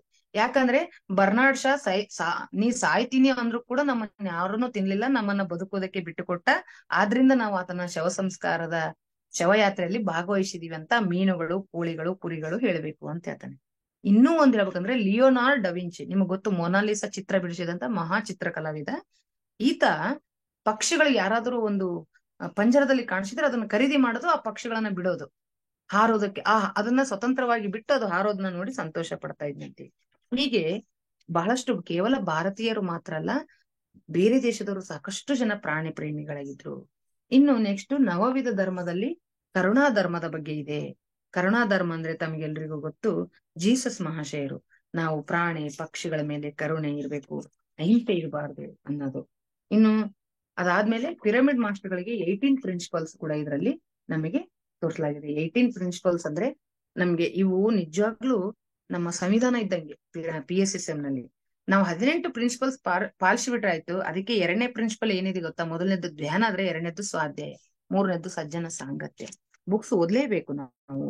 ಇನ್ನು ನೆಕ್ಸ್ಟ್, ಆಧ್ಯಾತ್ಮಿಕ ವಿಜ್ಞಾನ ಶಾಸ್ತ್ರದಲ್ಲಿ ಬರುವ 6 ಸಿದ್ಧಾಂತಗಳು, ಮುಖ್ಯವಾಗಿ ನಾನು ಆತ್ಮ ಅನ್ನೋದು. ಆತ್ಮ ಪದೇ ಪದೇ ಜನ್ಮ ತಗೊಳ್ತದೆ, ಅದನ್ನೇ ಪುನರ್ಜನ್ಮ ಸಿದ್ಧಾಂತ ಅಂತೀವಿ. ಕರ್ಮದ ಫಲಗಳನ್ನ ನಾವು ಅನುಭವಿಸ್ಲೇಬೇಕು, ಈ ಜನ್ಮದಲ್ಲಿಲ್ಲ ಮುಂದಿನ ಜನ್ಮ, ಅದು ಸಂಚಿತ, ಆಗಾಮಿ, ಪ್ರಾರಬ್ಧ, ಅದನ್ನ ಕರ್ಮ ಸಿದ್ಧಾಂತ ಅಂತ ಕರಿತೀವಿ. ಪ್ರಗತಿ ಸಿದ್ಧಾಂತ, ಯೋಗ ಸಿದ್ಧಾಂತ, ಹೀಗೆ ಅನೇಕ ಸಿದ್ಧಾಂತ ಅಂತೇಳಿ. ಇನ್ನು ನಾವು ಪಿರಮಿಡ್ ಮಾಸ್ಟರ್ಗಳು ಮತ್ತು ಪಿರಮಿಡ್ ಪದಬಂಧ ಕೂಡ ಇಲ್ಲಿವೆ. ಅತ್ಯಂತ ತುಂಬಾ ಸುಲಭವಾದ ಪಿರಮಿಡ್ ಪದಬಂಧ ಇದೆ. ನಾವು ಪಿರಮಿಡ್ ಮಾಸ್ಟರ್ಗಳು ಸಸ್ಯಾಹಾರವೇ ನಮ್ಮ ಮತ, ಅಂದ್ರೆ ನಮ್ಮ ಧರ್ಮ ಅಂದ್ರೆ ಯಾವ್ದು ಅಂದ್ರೆ ಸಸ್ಯಾಹಾರ. ಧ್ಯಾನವೇ ನಮ್ಮ ಆತ್ಮರಂಜನೆ, ನಾವು ಶಿನ್ಮಗಿನಕಲ್ಲ, ನಮ್ಮ ಧ್ಯಾನ ಮಾಡೋದೇ ನಮ್ಮ ರಂಜನೆ ಅಂದ್ರೆ ಮನೋರಂಜನೆ. ಪಿರಮಿಡ್ಗಳೇ ನಮ್ಮ ದೇವಾಲಯ, ಶ್ವಾಸವೇ ನಮ್ಮ ಗುರು, ಆತ್ಮಶಾಸ್ತ್ರವೇ ನಮ್ಮ ಅಧ್ಯಯನ ಶಾಸ್ತ್ರ, ಬುದ್ಧತ್ವವೇ ನಮ್ಮ ಆಕಾಂಕ್ಷೆ. ನಮಗೆ ಇನ್ನೇನು ಬೇರೆ ಏನು ಆಕಾಂಕ್ಷೆ ಇಲ್ಲ, ಒಂದೇ ಆಶೆ ಆಕಾಂಕ್ಷೆ, ಏನದು? ಬುದ್ಧತ್ವ. ಆತ್ಮವೃತ್ತಿ ಅಂದ್ರೆ ಇದು ದೇಹದಿಂದ ಒಂದು ವೃತ್ತಿ ಮಾಡಕತ್ತೀವಿ, ಉಪನ್ಯಾಸಕನೋ ಯಾವ್ದೋ ಒಂದು ಇಂಜಿನಿಯರೋ ಡಾಕ್ಟರು, ಆದ್ರ ಆತ್ಮವೃತ್ತಿ ಅಂದ್ರೆ ಧ್ಯಾನ ಬೋಧನೆ. ಮತ್ತು ಆತ್ಮಸ್ಥೈರ್ಯ ಅಂದ್ರೆ ಮೌಲಿಕ ಸಂದೇಶ ಕೊಡೋದು. ನಮ್ಮ ನಿಜವಾದ ತತ್ವ ಅಂದ್ರೆ, ನಿಜ ತತ್ವ ಅಂದ್ರೆ ನಮ್ಮ ಮಿತ್ರತ್ವ, ಫ್ರೆಂಡ್ಶಿಪ್.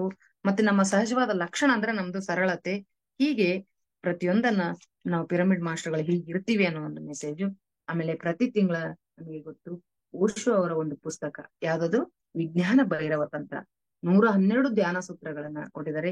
ಈ ಬಾರಿ ಕೊನೆಯದಿದು 101ರಿಂದ 12 ಸೂತ್ರಗಳನ್ನ ಕೊಡಲಾಗಿದೆ. PDF ನೀವು ಯಾರಾದ್ರೂ ಬೇಕಾದ್ರೆ ಬಹಳ ಸಂಕ್ಷಿಪ್ತದಲ್ಲಿ PDF ರೂಪದಲ್ಲಿ ಇದನ್ನ QR ಕೋಡ್ ನ ನೀವು ಸ್ಕ್ಯಾನ್ ಮಾಡಿದ್ರೆ ನಿಮಗೆ ಇಡೀ ಬುಕ್ಕಿನ PDF ಬರುತ್ತೆ. ನಾವು ಅಲ್ಲಿ ಕೂಡ ಓದಬಹುದು. ಅದ್ಭುತವಾದ ಪುಸ್ತಕ. ನಾವು ಮುಖ್ಯವಾಗಿ ಅದರ ಅನುವಾದಕರು ಯಾರಂದ್ರೆ ಪರ ಕೃಷ್ಣಮೂರ್ತಿ. ಓಶೋ ಅವರ ಹಲವಾರು ಪುಸ್ತಕಗಳನ್ನ ಅನುವಾದಿಸಿದ ವ್ಯಕ್ತಿ, ಮಹಾನ್ ವ್ಯಕ್ತಿ. ಅವರಿಗೆ ಕೂಡ ಥ್ಯಾಂಕ್ಸ್ ಹೇಳೋಣ. ಇನ್ನು ಸರ್ವಜ್ಞನ ಪರಿಚಯ ಆಗ್ಲಿ ಹೇಳಿದೆ. ಕನ್ನಡದಲ್ಲಿ ಸರ್ವಜ್ಞ, ತೆಲುಗುದಲ್ಲಿ ವೇಮನ, ತಮಿಳಿನಲ್ಲಿ ತಿರುವಳ್ಳವರ್. ಅಂದ್ರೆ ಒಂದೇ ರೀತಿಗೆ ಅವರು 500 ವರ್ಷಗಳ ಹಿಂದೆ ಸರ್ವಜ್ಞ ಹೇಗೆ ಅಂದ್ರೆ ನೇರ ನೋಡಿ. ಅದಕ್ಕೆ ಬೇಂದ್ರೆ ಹೇಳ್ತಾರೆ, ಅವನ ಜಾತಿ ಮಾನವ ಜಾತಿ, ಅವನ ಮತ ದೇವ ಮತ, ಅವನ ಕಾಲ ಸರ್ವಕಾಲ ಅಂತೇಳಿ. ಅಂತ ಒಬ್ಬ ಮಹಾ ವ್ಯಕ್ತಿ, ನೇರ ನಿಷ್ಠುರ, ಆತ ಹೇಳಲಾರದ ವಿಷಯಗಳೇ ಇಲ್ಲ. ಈಗ ಮೈಸೂರು PMC ಇಂದ ಪ್ರತಿದಿನ ಸರ್ವಜ್ಞನ ವಚನಗಳದೇ ಒಂದು ಕ್ಲಾಸ್ ಮಾಡ್ತಾ ಇದಾರೆ ಅವ್ರು ಬೆಳಿಗ್ಗೆ. ರಿಯಲಿ ಬಹಳ ಚೆನ್ನಾಗಿ ಒಳ್ಳೆ ಕೆಲಸ ಮಾಡ್ತಾ ಇದಾರೆ. ಒಂದೊಂದು ವಚನಕಾರರು ಹೇಳಿದ್ರೆ ಈಗ ಬರೀ ಸರ್ವಜ್ಞನ ವಚನಗಳು. ಎಷ್ಟು ಸರ್ವಜ್ಞ, ಆತ ಸರ್ವಜ್ಞ ಹೇಳದ ವಿಷಯಗಳೆಲ್ಲ, ಆಡುಮುಟ್ಟದ ಸೊಪ್ಪಿಲ್ಲ. ಸರ್ವಜ್ಞ ಧ್ಯಾನದ ಬಗ್ಗೆ ಕೂಡ ಹೇಳಿದ್ದಾರೆ ಅವರು, ಅಹಿಂಸೆಯ ಬಗ್ಗೆ ಹೇಳಿದ್ದಾರೆ, ನೇರವಾಗಿ ಜ್ಞಾನದ ಬಗ್ಗೆ ಹೇಳಿದ್ದಾರೆ. ಹೀಗೆ ಇನ್ನು ಲಲಿತಾ ಸಹಸ್ರನಾಮದ ಅಂತರಾರ್ಥವನ್ನ ತುಂಬಾ ನಮ್ಗೆ ಪ್ರತಿ ತಿಂಗಳ ಕಟ್ಟಿಕೊಡ್ತಾ ಇದ್ದಾರೆ ಅರ್ಚನಾ ಚಿಕ್ಕಬಳ್ಳಾಪುರ, ಅವರಿಗೂ ಥ್ಯಾಂಕ್ಸ್ ಹೇಳೋಣ. ಜೊತೆಗೆ ಇಲ್ಲಿ ಯೋಗ ವಾಸಿಷ್ಠ. ನಿಮಗ್ ಗೊತ್ತು, ಶ್ರೀರಾಮ ಇಡೀ ರಾಜ್ಯ ತುಂಬಾ ತೀರ್ಥಯಾತ್ರೆ ಮಾಡಿ ಬರ್ತಾನೆ. ಕೇವಲ 16 ವರ್ಷ ಶ್ರೀರಾಮನಿಗೆ. ಆದ್ರೆ ಮಹಾ ವೈರಾಗ್ಯ.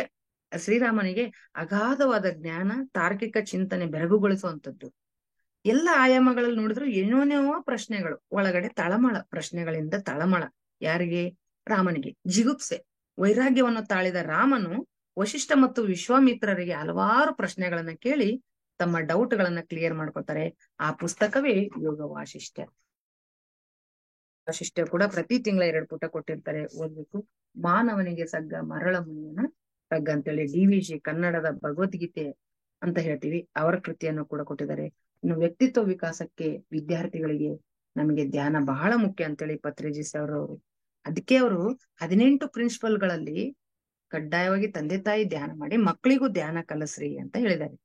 ಅವರು ಅವರಿಗೆ ಅದೇ ಧ್ಯಾನವನ್ನೇ ಮಂತ್ರದಂಡದಂತೆ ಬಳಸಿ ಅಂತ ಸುಮಂಗಲ ಮೇಡಮ್ ಅವರು ಕೂಡ ಒಂದು ಮೆಸೇಜ್ ಕೊಟ್ಟಿದ್ದಾರೆ.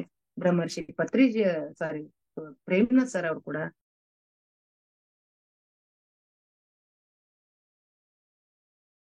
ಅಂದ್ರು 4ನೇ ವಯಸ್ಸಿನಿಂದಲೇ ಧ್ಯಾನ ಮಾಡ್ತಾ ಇದ್ರು, ಆದ್ರಿಂದ ಏಕಸಂಧಿಗ್ರಹಿಯಾಗಿದ್ರು. ನಾವು ಸೇತ್ ಮಾಸ್ಟರ್ ಕೂಡ ಅದನ್ನೇ ಹೇಳ್ತಾ ಇದ್ದಾರೆ. ಏನು ಅಂದ್ರೆ, ನಾವು ಬುದ್ಧಿವಂತಿಕೆ ಬಳಸಿದ್ರೆ ಇಂಟೆಲಿಜೆನ್ಸ್ ಅನ್ನೋದು ಮೋಂಬತ್ತಿಯಷ್ಟೇ ಬೆಳಕು, ಅದೇ ನಾವು ಆತ್ಮಶಕ್ತಿಯನ್ನು ಬಳಸಿದ್ರೆ ಅದು ಸೂರ್ಯನಷ್ಟು ಬೆಳಕು, ಅದನ್ನೇ ಬಳಸ್ಕೊಳ್ಳೋಣ ಅಂತ ಹೇಳಿದ್ದಾರೆ. ಕೊನೆಯದಾಗಿ ಧ್ಯಾನಾನುಭವಗಳು ಕೊನೆ ಪುಟದಲ್ಲಿ ಅನುಭವಗಳಲ್ಲಿ ಇಲ್ಲಿ ಈ ಬಾರಿ ಯಾರು ಅಂದ್ರೆ ಈಶ್ವರಿ ನಾಗರಾಜ್ ಬೆಂಗಳೂರಿನವರು, ವಂಡರ್ಫುಲ್. ಇವರು ಆತ್ಮಹತ್ಯೆ ಮಾಡ್ಕೊಳ್ಬೇಕು ಅನ್ನೋ ಒಂದು ಸ್ಥಿತಿಗೂ ಹೋಗಿದ್ರು. ಬಹಳಷ್ಟು ಕಾಯಿಲೆಗಳಿದ್ವು. ಕುಮುದ ಮೇಡಮ್ ಅವರಿಂದ ಇವರಿಗೆ ಧ್ಯಾನ ಪರಿಚಯ ಆಯ್ತು. ಆಮೇಲೆ ಮೈತ್ರೇಯ ಧ್ಯಾನ, ಈ ಅಭಿನವ್ ಗುರುಜಿ, ಜನಾರ್ದನ್ ಗುಪ್ತಾ, ನಿರ್ಮಲಾ ಗುಪ್ತಾ, ಹೀಗೆ ಶಾಂತಲಕ್ಷ್ಮಿ ಮೇಡಮ್ ಎಲ್ಲರಿಂದ ಧ್ಯಾನ ಆಧ್ಯಾತ್ಮಿಕ ವಿಷಯ ಪರಿಚಯ. ಈಗ 5 ಗಂಟೆ ಧ್ಯಾನ ಮಾಡಕ್ ಶುರು ಮಾಡಿದ್ರು. ಮುತ್ತುರಾಜ್ ಸರ್ ಅವ್ರದ್ದು ಮಾತು ಕೇಳಿ ಕ್ಯಾನ್ಸರ್ ಇಂದ ಹೊರಗೆ ಬಂದ್ರು. ಈಗ್ಲೂ ಕೂಡ ದಿವ್ಯಶ್ರೀ ಮೇಡಮ್ ಜೊತೆ ಸೇರಿ ಹಲವಾರು ಶಾಲಾ ಕಾಲೇಜುಗಳಿಗೆ ಹೋಗಿದ್ದಾರೆ.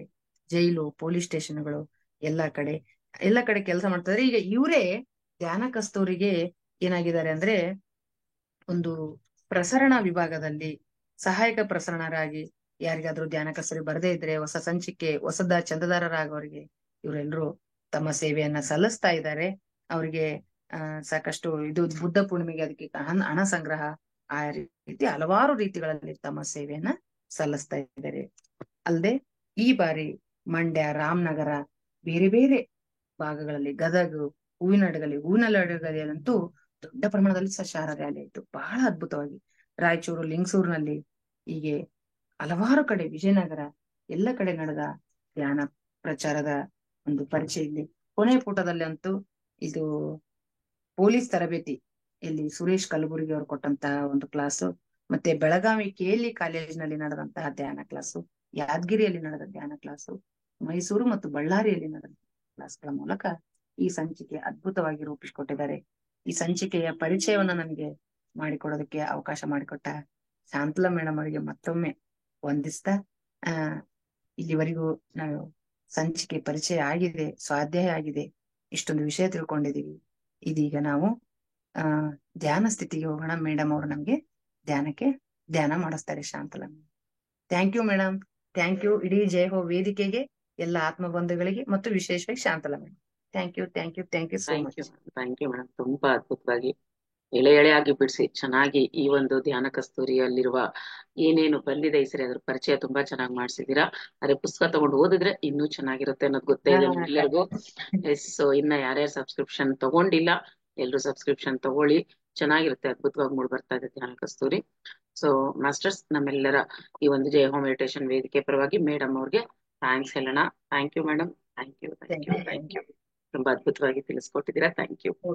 ಪ್ರತಿ ತಿಂಗಳು ಕಾಯ್ತಾ ಇರ್ತೀವಿ ಮೇಡಮ್ ಅವ್ರು ಯಾವಾಗ ಬರ್ತಾರೆ ಅದ್ರ ಹೈಲೈಟ್ಸ್ ಹೇಳಕ್ಕೆ ಅಂತ. Yes madam, thank you. ಇರ್ತೀರಾ ಮೇಡಮ್? ಹೇಗೆ? ಓಕೆ ಮೇಡಮ್, ನಾನು ಧ್ಯಾನ ಕೂತಿರ್ತೀನಿ, ನೀವೇ ಮುಂದುವರ್ಸಿ ಮೇಡಮ್. ಓಕೆ ಮಾಸ್ಟರ್ಸ್, ಸೊ ಅದ್ಭುತವಾದ ಧ್ಯಾನ ಕಸ್ತೂರಿ ಮ್ಯಾಗಝಿನ್ ಬಗ್ಗೆ ತಿಳ್ಕೊಂಡ್ವಿ. ಈಗ ನಾವೆಲ್ಲ ಧ್ಯಾನ ಸ್ಥಿತಿಗೆ ತೆರಳೋಣ. ಹಗುರವಾಗಿ ಕಣ್ಗಳನ್ನ ಮುಚ್ಕೊಳ್ತಾ 2 ಕೈಗಳನ್ನ ಬೆರಳೊಳಗೆ ಬೆರಳು ಲಾಕ್ ಮಾಡಿ ಕಾಲ್ಗಳನ್ನ ಕ್ರಾಸ್ ಮಾಡ್ಕೊಂಡು ಕೂತ್ಕೊಳ್ಳಿ. ನೆಲದ ಮೇಲೆ ಕೂತಿರೋರಾದ್ರೆ ಸುಖಾಸನದಲ್ಲಿ ಕೂತ್ಕೊಳ್ಳಿ. ನಾವು ಮಾಡ್ತಾ ಇರೋದು ಆನಾಪಾನಸತಿ ಧ್ಯಾನ. ಆನ ಅಂದ್ರೆ ಒಳ ಹೋಗುವ ಉಸಿರು, ಅಪಾನ ಅಂದ್ರೆ ಹೊರ ಹಾಕುವ ಉಸಿರು, ಸತಿ ಎಂದರೆ ಉಸಿರಾಟದೊಂದಿಗೆ ಕೂಡಿಕೊಂಡು ಇರೋದು ಮಾಸ್ಟರ್ಸ್. ಕಣ್ಣು ಮುಚ್ಕೊಂಡಾಗ ನಾನಾ ರೀತಿಯ ಆಲೋಚನೆಗಳು ಬರ್ತಾ ಇರುತ್ತೆ. ಆಲೋಚನೆಗಳ ಹಿಂದೆ ಓಡೋದು ಬೇಡ. ಆಲೋಚನೆಗಳು ಬಂದಾಗೆಲ್ಲ ನಾವು ನಮ್ಮ ಸಹಜವಾಗಿ ನಡೆಯುತ್ತಿರುವ ಉಸಿರಾಟದ ಕಡೆ ಗಮನವನ್ನ ಕೊಡೋಣ.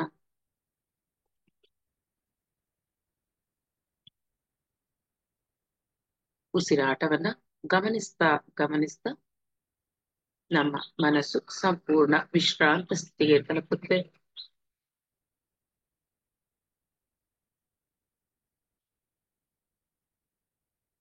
ಯಾರು ಕಣ್ಣುಗಳನ್ನ ಬಿಡಬೇಡಿ.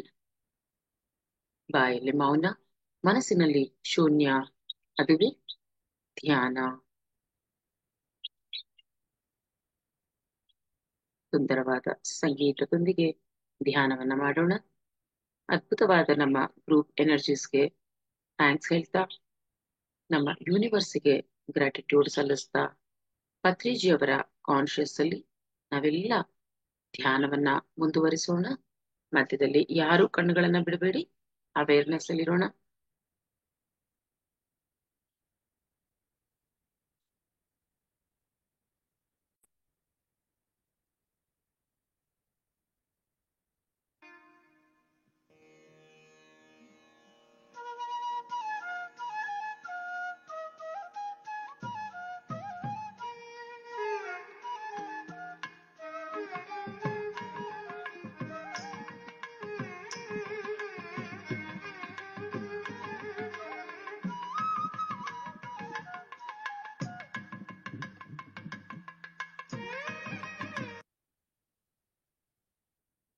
Relax your body, relax your mind. ದೇಹದಲ್ಲಿ ಎಲ್ಲೂ ಯಾವುದೇ ರೀತಿ ಬಿಗಿತ ಬೇಡ.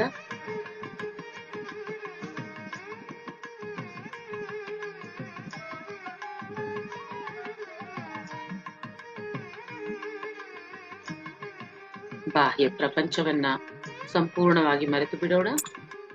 ಕೇವಲ ನಮ್ಮ ಉಸಿರಾಟದೊಂದಿಗೆ ಪ್ರಯಾಣ ಬೆಳೆಸೋಣ. ಒಳಹೋಗುವ ಉಸಿರು, ಹೊರಹಾಕುವ ಉಸಿರು, ಉಚ್ಛ್ವಾಸ ನಿಶ್ವಾಸ, ಶ್ವಾಸಾನುಸಂಧಾನ, ಆತ್ಮಾನುಸಂಧಾನ.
ಲಾಸ್ಟ್ 5 ಮಿನಿಟ್ಸ್ ಮಾಸ್ಟರ್ಸ್, ಕಡೆಯ 5 ನಿಮಿಷ.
Last 30 seconds masters. ಕಡೆಯ 30 ಸೆಕೆಂಡುಗಳು. ಎರಡು ಕಣ್ಣುಗಳನ್ನು ಬಿಡು.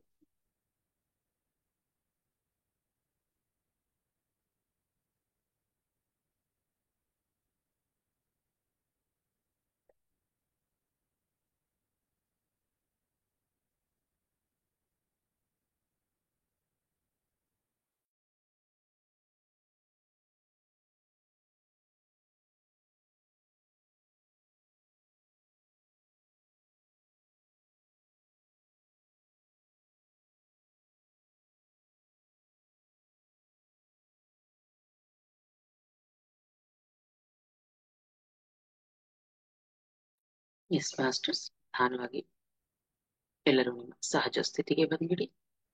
ಪತ್ರಿಜೆ ಗುರುಗಳಿಗೆ, ಗುರುಮಾತೆಗೆ, ಭೂಮಾತೆಗೆ, ಪ್ರಕೃತಿ ಮಾತೆಗೆ, ಜನ್ಮ ನೀಡಿದ ತಂದೆ ತಾಯಿಯರಿಗೆ ಹಾಗೂ ಧ್ಯಾನಕ್ಕೆ ಸಹಕರಿಸಿದ ನಿಮ್ಮ ಭೌತಿಕ ದೇಹಕ್ಕೂ ಹಾಗೂ ಇವತ್ತಿನ ಅದ್ಭುತವಾದ ಈ ಒಂದು ಧ್ಯಾನ ಕಸ್ತೂರಿಯ ಬಗ್ಗೆ ನಮಗೆ ತಿಳಿಸಿದಂತಹ ಲಲಿತಾ ಕಂದಕಲ್ ಮೇಡಮ್ ಅವರಿಗೂ ಆತ್ಮಪೂರ್ವಕ ಕೃತಜ್ಞತೆಗಳನ್ನ ಸಲ್ಲಿಸುತ್ತಾ ನಿಧಾನವಾಗಿ ನಿಮ್ಮ ಎರಡೂ ಕೈಗಳನ್ನ ಬಿಡಿಸ್ಕೊಂಡು ಕಣ್ಣುಗಳನ್ನು ಇಟ್ಕೊಳ್ಳಿ.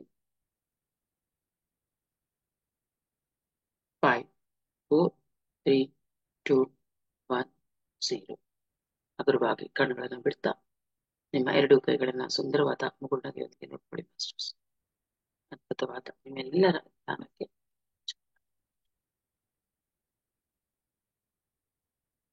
ಮಾಸ್ಟರ್ಸ್. ಸೊ ಧ್ಯಾನ ಕಸ್ತೂರಿಗೆ ಸಬ್ಸ್ಕ್ರಿಪ್ಷನ್ ಆಗೋದು ಹೇಗೆ ಅಂತ ಚಾಟ್ ಅಲ್ಲಿ ಹಾಕಿದ್ದೀರಾ. ನಾನು ಪ್ರತಿ ತಿಂಗಳು ಕಳಿಸ್ತಾ ಇರ್ತೀನಿ, ಈ ಸಲಿನೂ ಕಳಿಸ್ತೀನಿ. ಅದನ್ನ ಯಾವ ನಂಬರ್ಗೆ ಹೇಗೆ ಅಂತ ಒಂದು QR ಕೋಡ್ ಇರುತ್ತೆ. ಆ ಕೋಡನ್ನ ಸ್ಕ್ಯಾನ್ ಮಾಡಿ ನೀವು 500 rupees ಕಳಿಸಿದ್ರೆ, ಅಡ್ರೆಸ್ ಅನ್ನ ಕಳಿಸಿ ಅವರಿಗೆ ಪೋಸ್ಟ್ ಮಾಡಿದ್ರೆ ಪ್ರತಿ ತಿಂಗಳು ಬರುತ್ತೆ ನಿಮ್ಗೆ ಧ್ಯಾನ ಕಸ್ತೂರಿ. ಕಳಿಸ್ತೀನಿ ನಾನು, ಅದನ್ನ ನಿಮ್ಗೆ ಫೋಟೋ ಕಳಿಸ್ತೀನಿ ಮಾಸ್ಟರ್ಸ್. ಮಾಸ್ಟರ್ಸ್, ಸೆಷನ್ ಎಂಡ್ ಮಾಡೋಣ. ಎಲ್ಲರಿಗೂ ಈಗ ಧ್ಯಾನ ಕಸ್ತೂರಿ ಸಬ್ಸ್ಕ್ರೈಬ್ ಆಗಿರೋರ್ಗೆಲ್ಲ ಬರ್ತಾ ಇದೆ ಅಂತ ಅನ್ಕೊಂತೀನಿ.